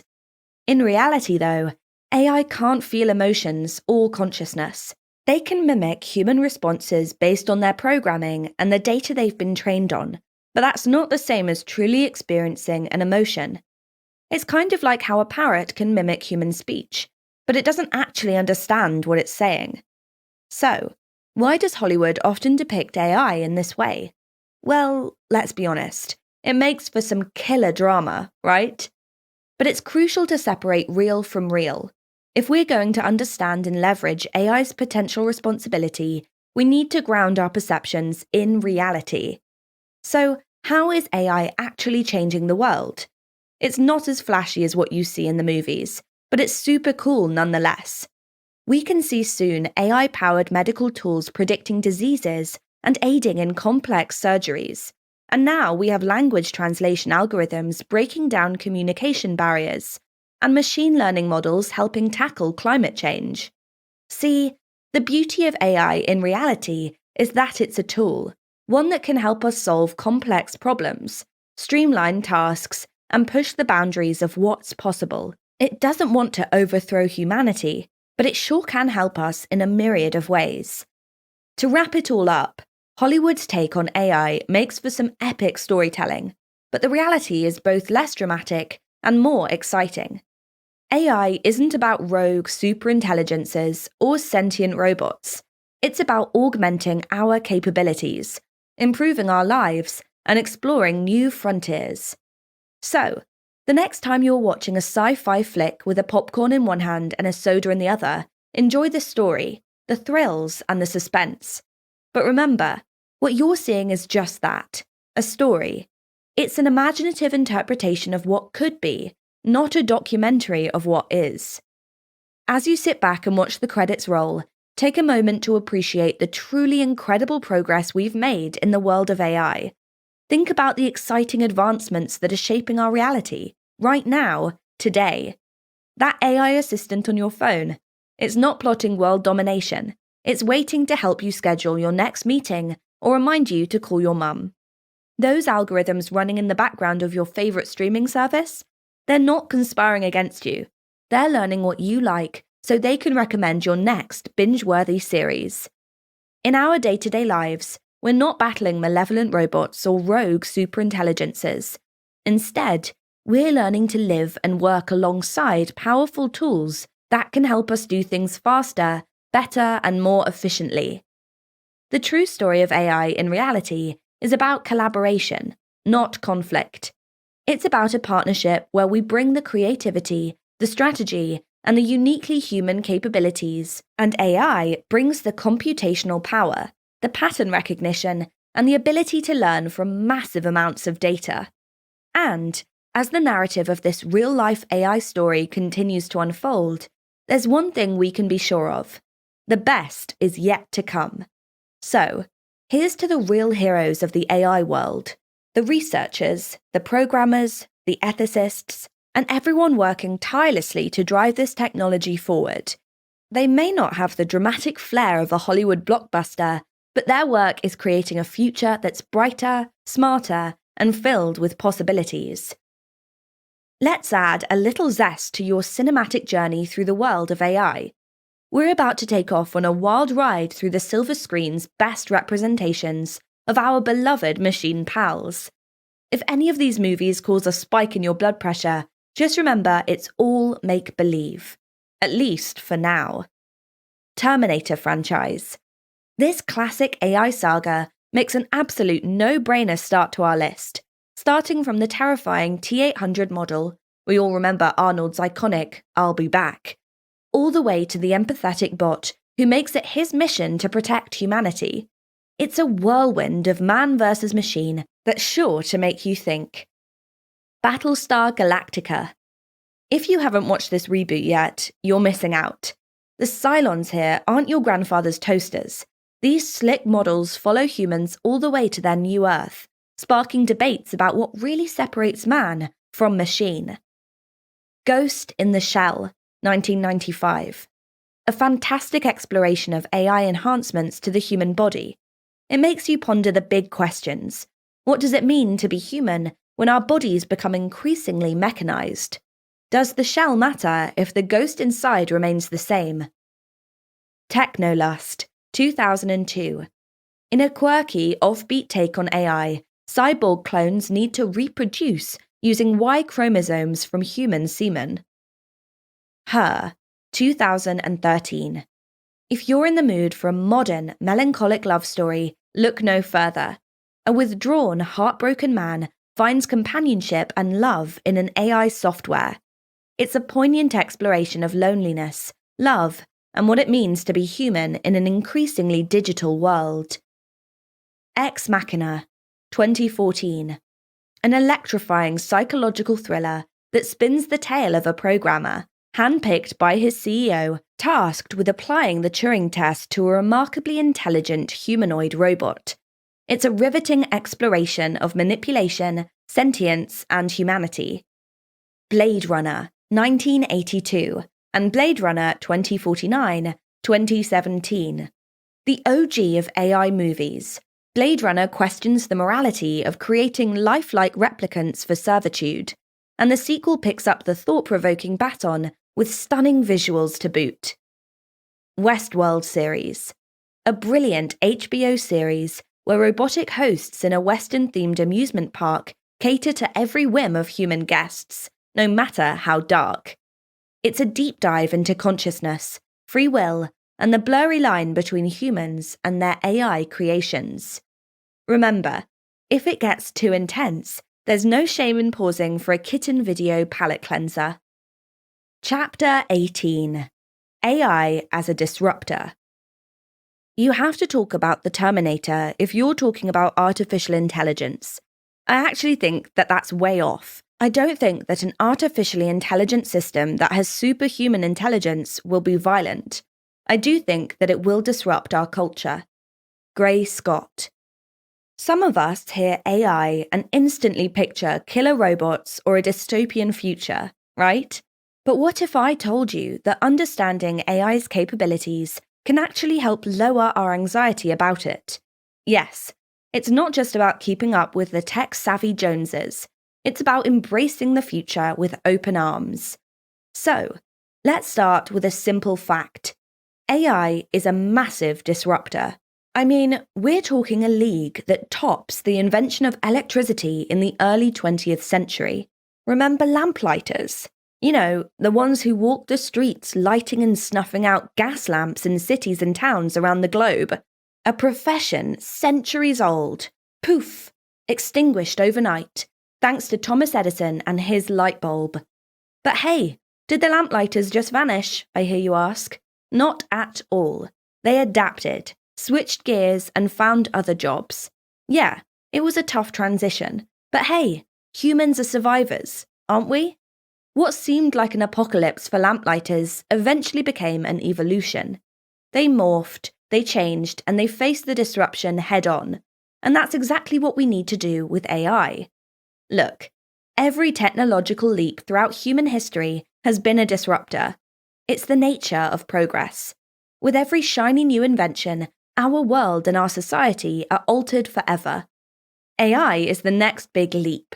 Its power to reshape our world is vast, and yeah, it can be a bit intimidating.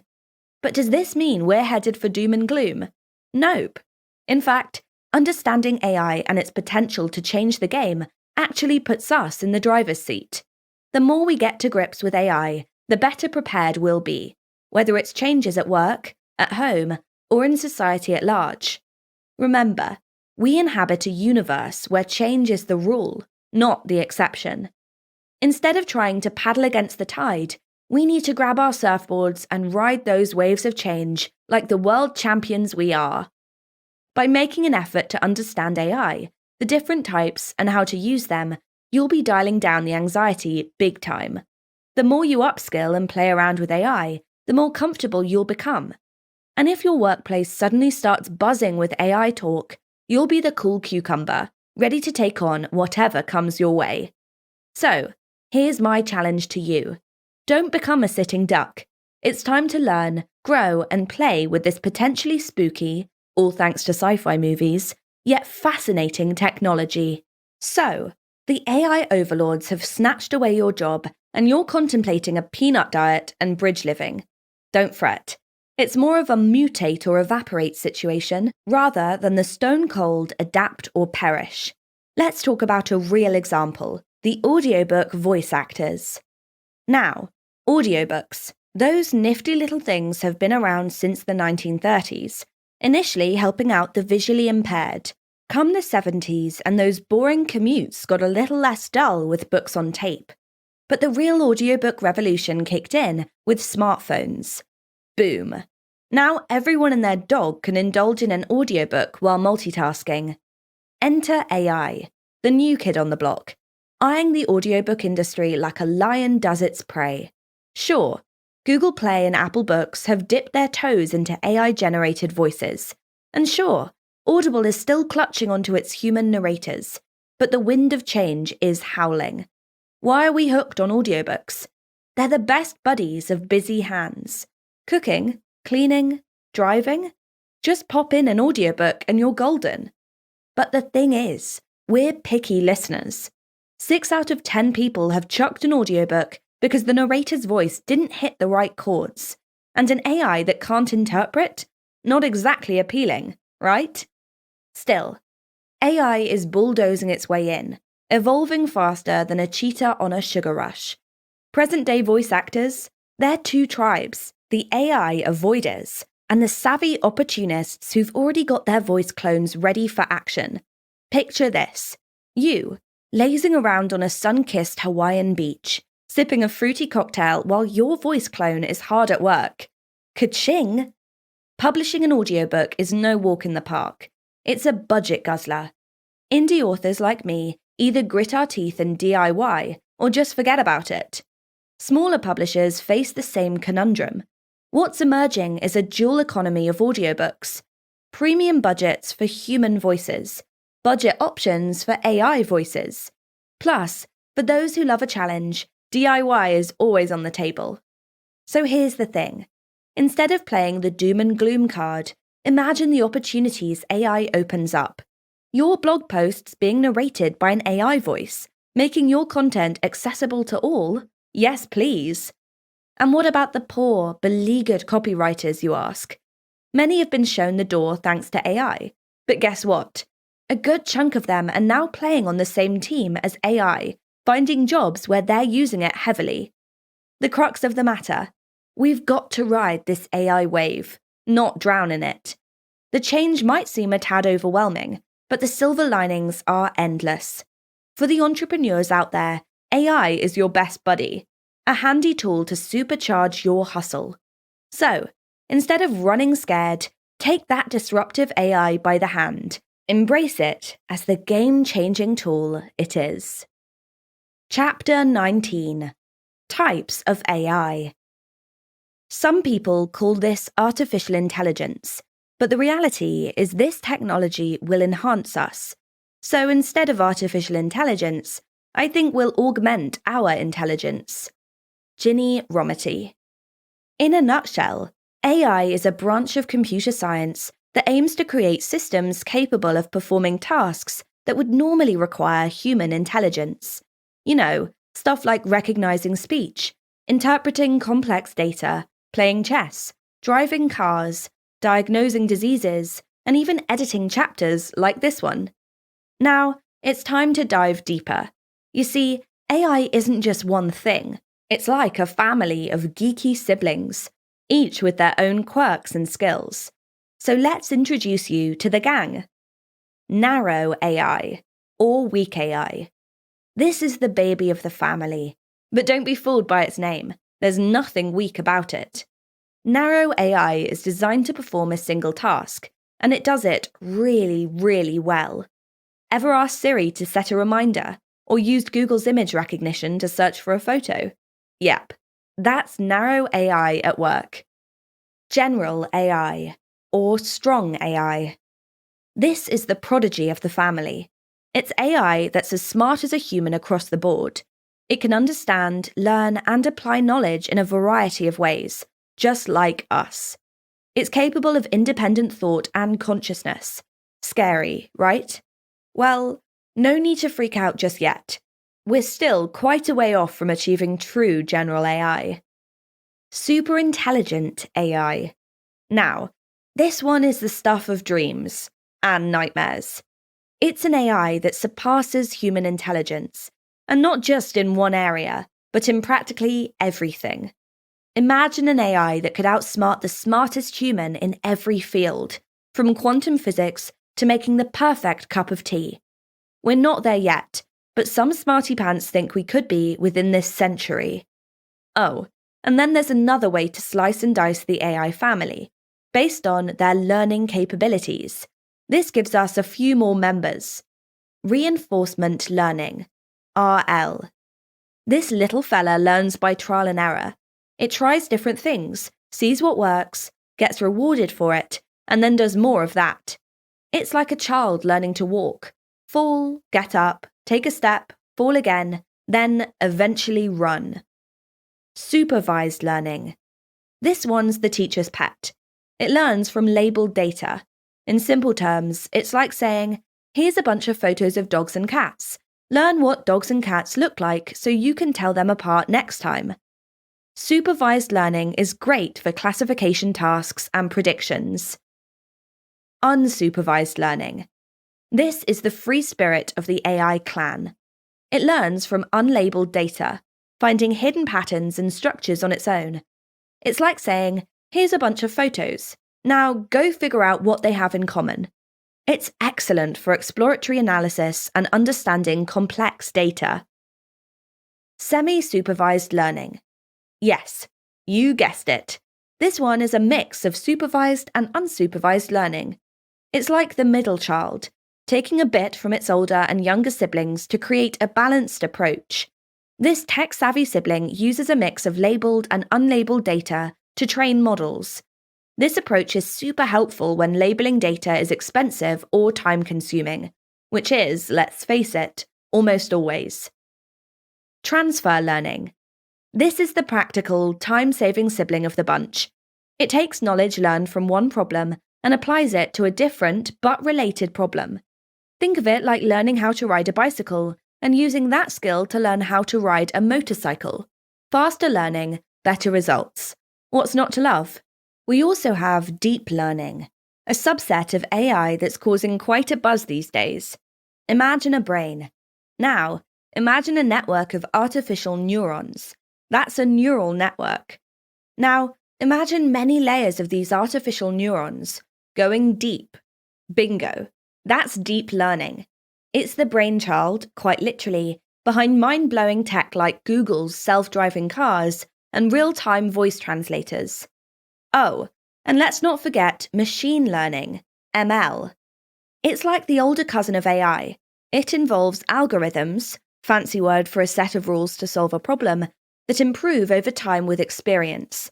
It's a big reason why your Netflix recommendations get better the more you watch. And we also have casual AI. Think about when you're making decisions in your everyday life. Let's say you're deciding whether to carry an umbrella or not. You look outside, see the clouds and think, looks like rain. I should bring my umbrella. That's you using casual reasoning. You understand cause and effect relationships. Casual AI has a pair of casual reasoning glasses.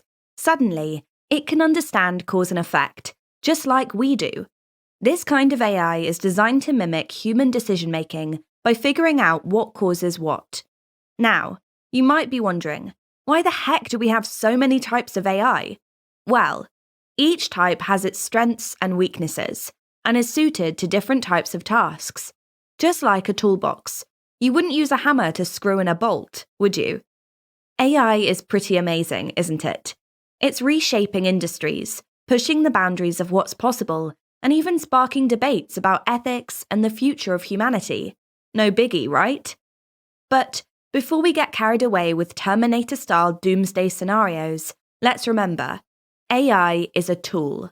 It's only as good or as bad as how we use it. And as its creators, we hold the power. So, let's harness it to make the world a better place, shall we?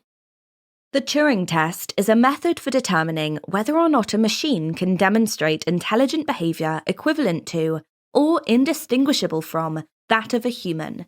It's named after Alan Turing, the brilliant British mathematician and pioneer of theoretical computer science and artificial intelligence. Here's how it goes. You have a human judge and 2 participants, 1 human, 1 machine. They're all separated, so the judge doesn't know who's who. The judge has conversations with both participants, and if they can't reliably tell which one's the machine passes the test. In other words, the Turing test is a good old game of spot the bot, but it's more than just a game. It has serious implications about the nature of intelligence, consciousness, and even what it means to be human. But here's where it gets controversial and juicy. Some critics argue that passing the Turing test doesn't necessarily mean the machine is intelligent. It could simply be really good at simulating human-like responses. Others worry about the ethical implications of creating machines that could deceive us into thinking they're human. It's like the ultimate episode of Catfish, but with robots.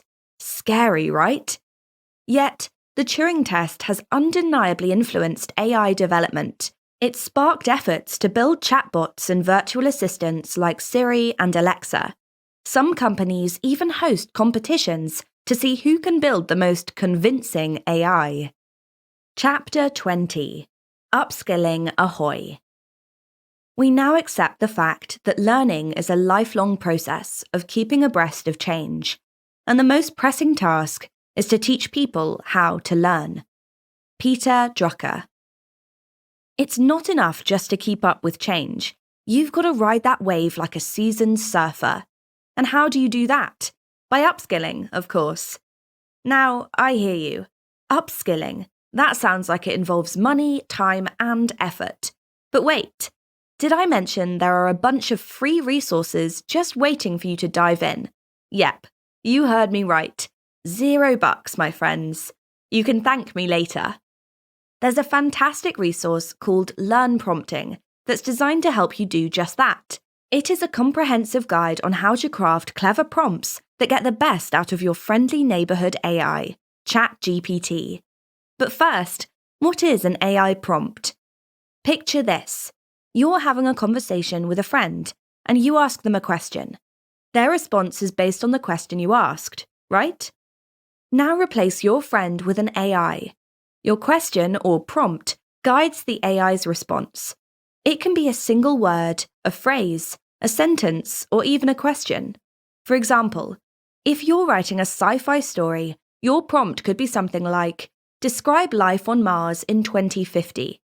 The AI takes this seed of an idea and builds upon it, helping you craft a unique and interesting narrative. For example, here's a good prompt I gave to ChatGPT using the guidance from Learn Prompting.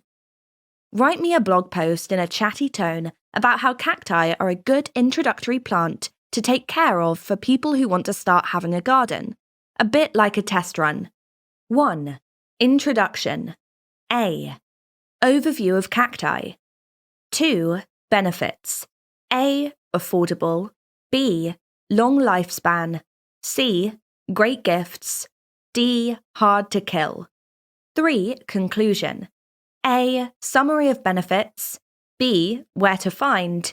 C. Suggestions for care and maintenance. And this is the output of ChatGPT. Title: Cacti 101, Your Test Run into the Gardening World. Hey there, budding gardeners. So, you've decided to dip your toe into the fabulous world of plants and gardens, huh? That's awesome. But let's face it, the beginning of any new hobby can be a bit daunting. Where do you start? What's a good gateway plant for those of us not blessed with a green thumb? Let me tell you, my friends, it's time to meet your new best friend, the humble cactus. Cacti, those cute, spiky fellows you've been eyeing at your local plant store, are the perfect introductory plant for novice gardeners. Here's why. 1. Affordability. First of all, cacti are super budget-friendly. You can often grab a little cactus buddy for just a couple of bucks. Not a bad investment for something that will bring a touch of green to your home and a smile to your face. 2. Long lifespan. Cacti are the grandpas of the plant world. They're stubborn survivors that can live for years, some even for centuries. So, if you're looking for a low-commitment plant that will stick around for a long time, cacti are your go-to. 3. Great gifts. Got a friend's housewarming coming up? Need a last-minute gift for your plant-loving pal? A cactus can be the perfect present. It's not only a great decorative item, but also a symbol of endurance and resilience. Plus, it's way easier to wrap than a puppy. 4. Hard to kill. Okay, let's get real. We've all killed a plant or two in our time. It's a rite of passage. But cacti? These tough little guys are almost invincible. They thrive on neglect, so even if you forget to water them for weeks, they'll still be there, chilling in your windowsill, just being all spiky and adorable. So, where can you get your hands on these prickly pals? Local garden centres or home improvement stores usually have a variety, but you can also order them online. Just make sure to pick one that's healthy, free of pests, and not too etiolated. That's plant talk for stretchy. Once you've brought your cactus home, the fun really begins. Cacti need lots of light, so find a sunny spot for them. Watering is a breeze, every 2 to 4 weeks in the summer, less in the winter. And remember, when it comes to cacti, overwatering is a bigger danger than underwatering. So there you have it, folks. Cacti are affordable, long-lasting, make excellent gifts, and are tough as nails. Perfect for those of us venturing into the world of gardening for the first time.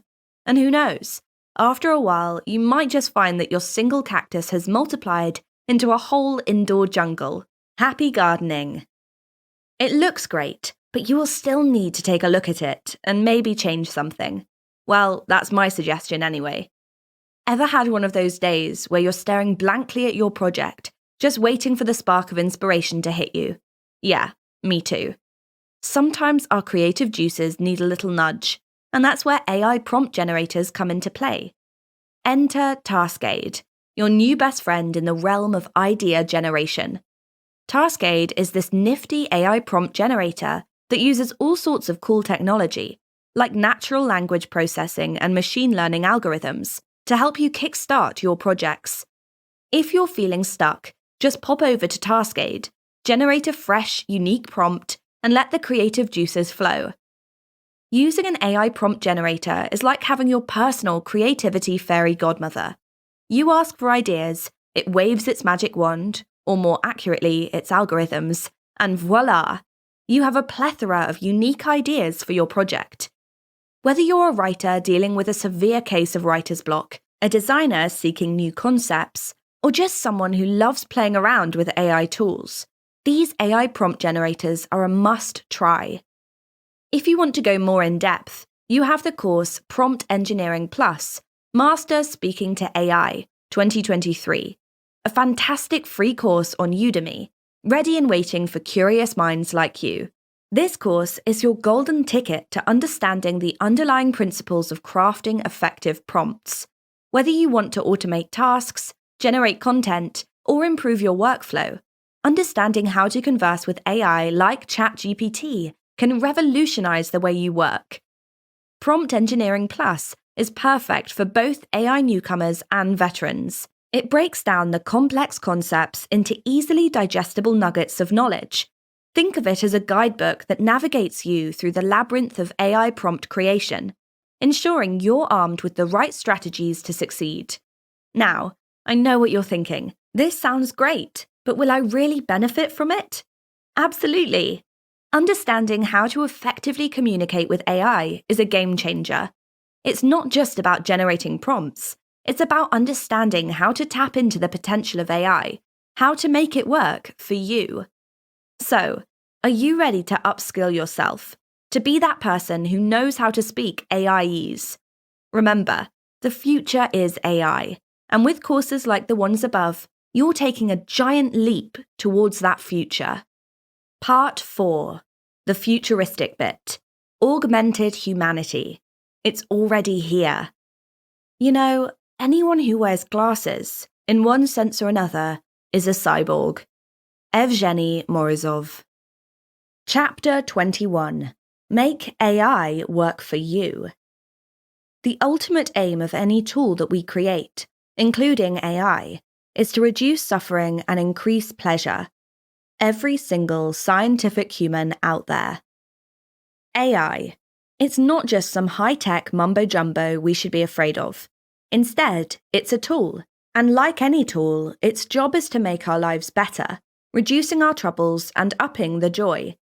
It's kind of like watching The Bionic Woman back in the day.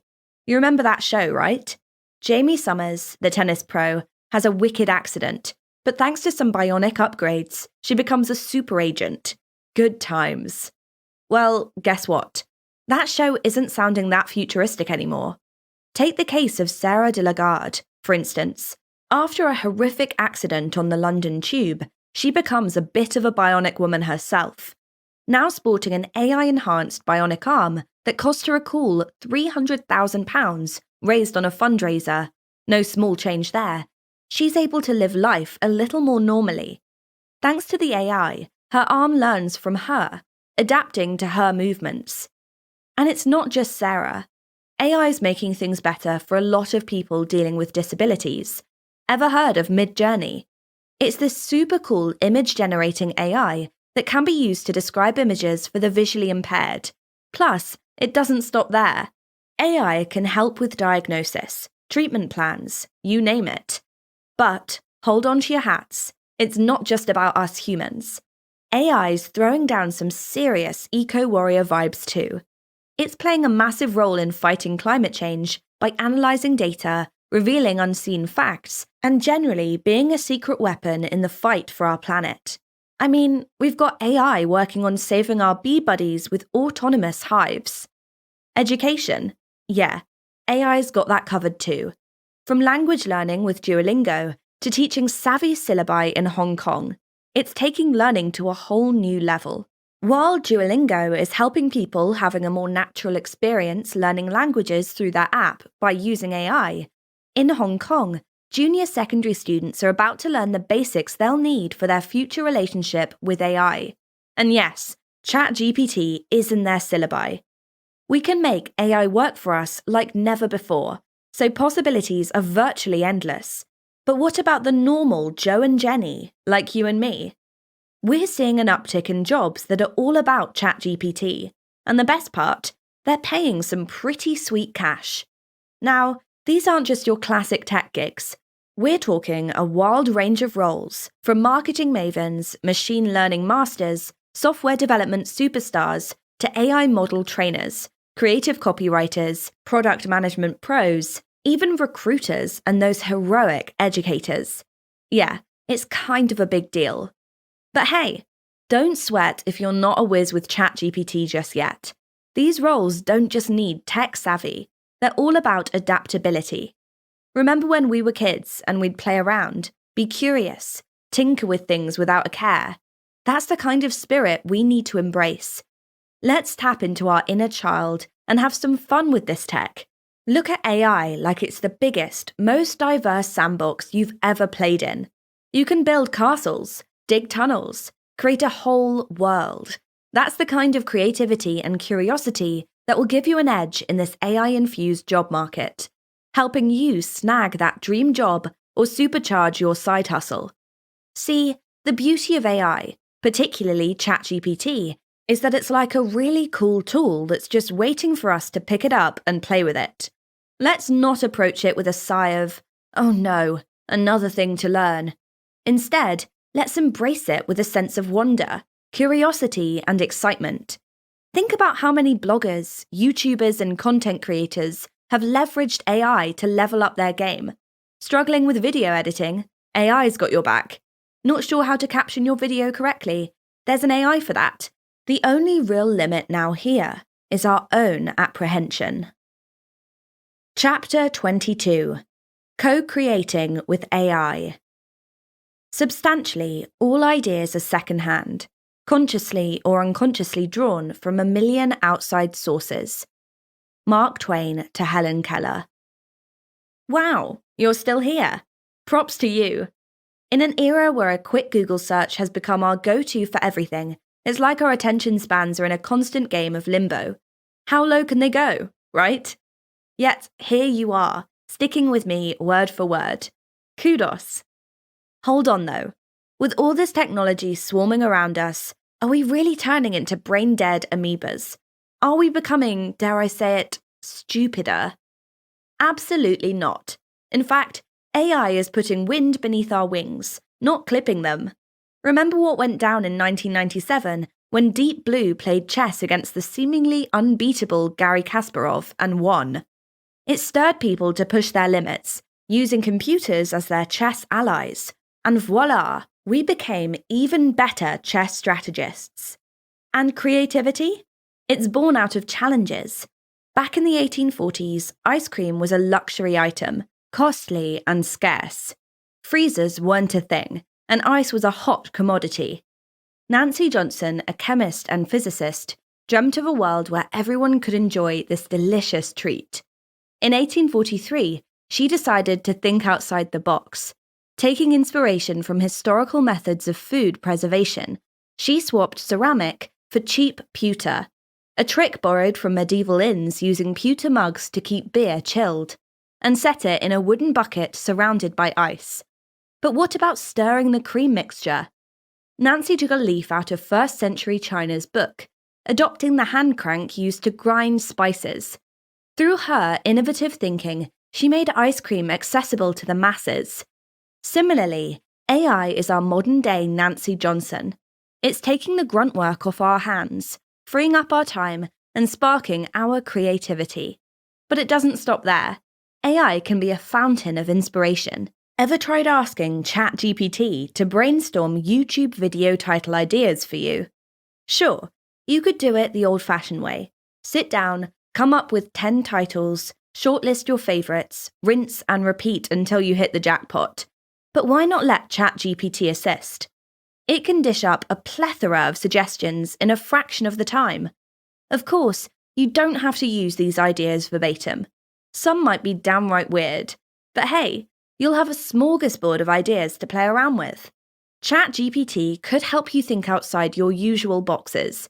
You could brainstorm together with it, bringing a new meaning to 2 heads being better than 1. List the ways in which I could use a cactus. Sure, cacti can be quite versatile. Here are some ways you could use a cactus. Decoration. Cacti are often used as indoor or outdoor plants for their unique aesthetic appeal. Landscaping. They're excellent for xeriscaping, a type of landscaping that reduces or eliminates the need for supplemental water, given their natural ability to thrive in dry conditions. Source of food. Certain types of cacti, like the prickly pear, produce edible fruits that can be used in various dishes and beverages. Medicinal purposes. Some species of cactus are used in traditional medicine.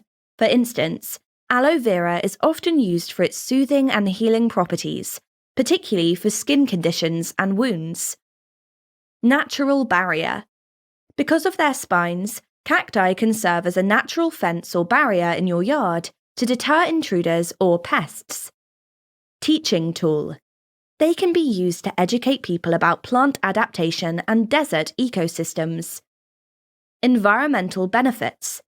Cacti help combat desertification by holding soil together with their root system, preventing soil erosion. Making syrup and jelly. The fruit of some cacti, like the prickly pear, can be used to make sweet syrup or jelly. Potting material. The wood from dead cacti, such as cholla, can be used as potting material for other cacti and succulents. Craft projects. Small, spineless cacti can be used in various craft projects like terrariums. Remember, always handle cacti with care to avoid their sharp spines and use them sustainably to avoid depleting natural populations. Could you give me another 10 ideas on how to use cactus, please? Absolutely. Here are 10 more ways to use cacti. Insect repellent. Certain cacti produce a sticky substance that's used as a natural insect repellent. Hair moisturizer. Some people use the oil from certain cacti, like the prickly pear, as a hair moisturizer. Cosmetics. The extract from some cactus species is used in skincare products due to its hydrating and antioxidant properties. Biodegradable products. Research is ongoing into using cacti in the production of biodegradable plastics. Candle making. Some cacti, like the saguaro, produce a wax that can be used in candle making. Bird habitats. Larger, mature cacti, like the saguaro, can provide nesting spots for birds. Artistic inspiration. Cacti have unique shapes and can be a source of inspiration for artists. Gift giving. Small potted cacti make an easy-to-care-for gift for plant lovers. Dyes. The cochineal insects that live on cacti produce a vibrant red dye used in food and cosmetics. Photography. Due to their unique shapes and flowers, cacti can make for interesting photography subjects. Remember to always respect the environment when using plants and their products. Sustainability and ethical sourcing are key. Can you list 10 more for me, please? Absolutely. I'd be happy to list more ways to use cacti. Here they are. Paper making. Cacti fibers, especially from agave, can be used to make handcrafted paper. Biofuel production. Researchers are studying the potential of using cacti, especially prickly pear, as a source of biofuel. Air purification. Like many plants, cacti can help purify the air in your home by absorbing carbon dioxide and releasing oxygen. Fishing. The thorns on some cacti can be used as makeshift fishhooks in survival situations. Teaching biology. Cacti can be used in classrooms to teach students about plant biology, photosynthesis, and adaptation. Tattoo inspiration. The unique silhouettes of cacti are often used as tattoo designs. Culinary arts. Some edible cacti, like nopales, can be used in cooking classes to teach about different cuisines, especially Mexican. Survival. In survival situations, some cacti can be a source of water, but be cautious, as not all cacti are safe to consume. Vegan leather. The fibrous interior of some cacti types is being used to create a vegan alternative to leather. Psychological therapy. Taking care of cacti and other plants can have therapeutic effects, like reducing stress and improving mood. As always, remember to respect the natural environment and use resources sustainably. AI's capabilities can help indie authors massively. It's not just about sprouting random ideas. Picture this. You've just crafted a text, and now you can give it a quick scan for any sneaky plagiarisms. Amazing, right? Writing gives me this thrill, like riding a roller coaster. But the aftermath? Editing? That's the most annoying task ever, for me at least. My usual routine was straightforward. I'd draft my piece and leave it to be for a while. Then I'd print it out, especially if it's as hefty as a book, read it, and highlight the quirky bits. The next part felt like running a marathon. Hours upon hours spent wrestling with the awkward parts, trying to smooth them out. By the end of it, I'd have the second draft ready. Rinse and repeat until the frustration kicked in, and I'd decide to roll with whatever I had. Not the most inspiring process, I know. Then, like a knight in shining armour, Grammarly came along. It's a budget-friendly grammar checker that works wonders for me. Before hitting the print button, I'd copy my text into Grammarly to see how it shaped up. Now, I have another comrade, ChatGPT. My process might sound more complicated, but trust me, it streamlined my work and made editing less of a chore. Here's how it goes. I pour my heart out into a text. I toss it over to ChatGPT for a good edit. I check it against the original, undoing any AI edits that don't tickle my fancy. No hard feelings, AI. The newly edited text goes into Grammarly. I print it all out and give it another read. Highlighter ready to spotlight anything odd. I then refine the highlighted bits. Grammarly gets another round, and voila, it's a wrap. So now, instead of a scowl, I have this wide grin on my face as I edit. It feels like having a co-editor on my team. Now, you might be thinking, why not just hire an editor? Well, I'm running on a tight budget, but while my financial resources are limited, my passion for writing and sharing my work is boundless. If my process clicks with you, feel free to adopt it. With the aid of Grammarly and ChatGPT, budget-strapped indie authors like me can step up to the plate, put their work out there, and still have their bank accounts and smiles intact. It's a game changer. These illustrations are simply the tip of the iceberg when it comes to leveraging AI for co-creation. It's about turbocharging your creativity and liberating you from those pesky, time-consuming tasks that might drain your enthusiasm. But the most exciting part, it's a boon for creatives on a shoestring budget. AI empowers them with the freedom and time to do what makes their hearts sing, to create. The scope is tremendous, and the possibilities are just beginning to unfurl. Chapter 23. Interview with an AI chatbot. Always be smarter than the people who hire you. Lena Horne. Hold on to your office chairs, because I've got something that might just revolutionize your hiring process. You see, I'm in the biz of background screening, where nabbing the right folks is pretty much the holy grail. We need folks with that special secret sauce, a specific set of skills that makes them shine. Naturally, in this quest for excellence, I've always encouraged folks eyeing a new role to train by doing oodles of interviews. You can almost hear the collective groan, right? I can see their thoughts written all over their faces. So, I have to spend my precious time firing off CVs into the void just to get better at interviews. Well, no more. Your savior has arrived in the form of ChatGPT. This AI wunderkind can generate questions and give you the ultimate interview training experience. Just feed it your CV and the job description of the role you're after, and boom, you're in the training zone. But wait, there's more. ChatGPT isn't just a one-trick AI pony. Oh no, it's also your personal interview coach. You can fire your answers at it, get an accuracy check, and polish those rough edges till they gleam. And if you want a specialist, there's Prepper from Adzuna. This AI champ serves up tailored questions to help you ace those interviews. The cherry on top, it can guide you towards the key phrases and buzzwords that'll have you sounding like the perfect candidate in no time. And with the rise of AI pre-interviews, you'll be prepared for those automated pre-screenings that are sprouting like wild mushrooms in the hiring world. AI pre-interviews, you ask? Absolutely. Just as you can train with AI, employers are deploying pre-interview chatbots to vet potential candidates. It's similar to those CV filtering software some companies use. Here's a pro tip. Don't get too fancy with your CV design, or the software might toss it out faster than you can say job interview.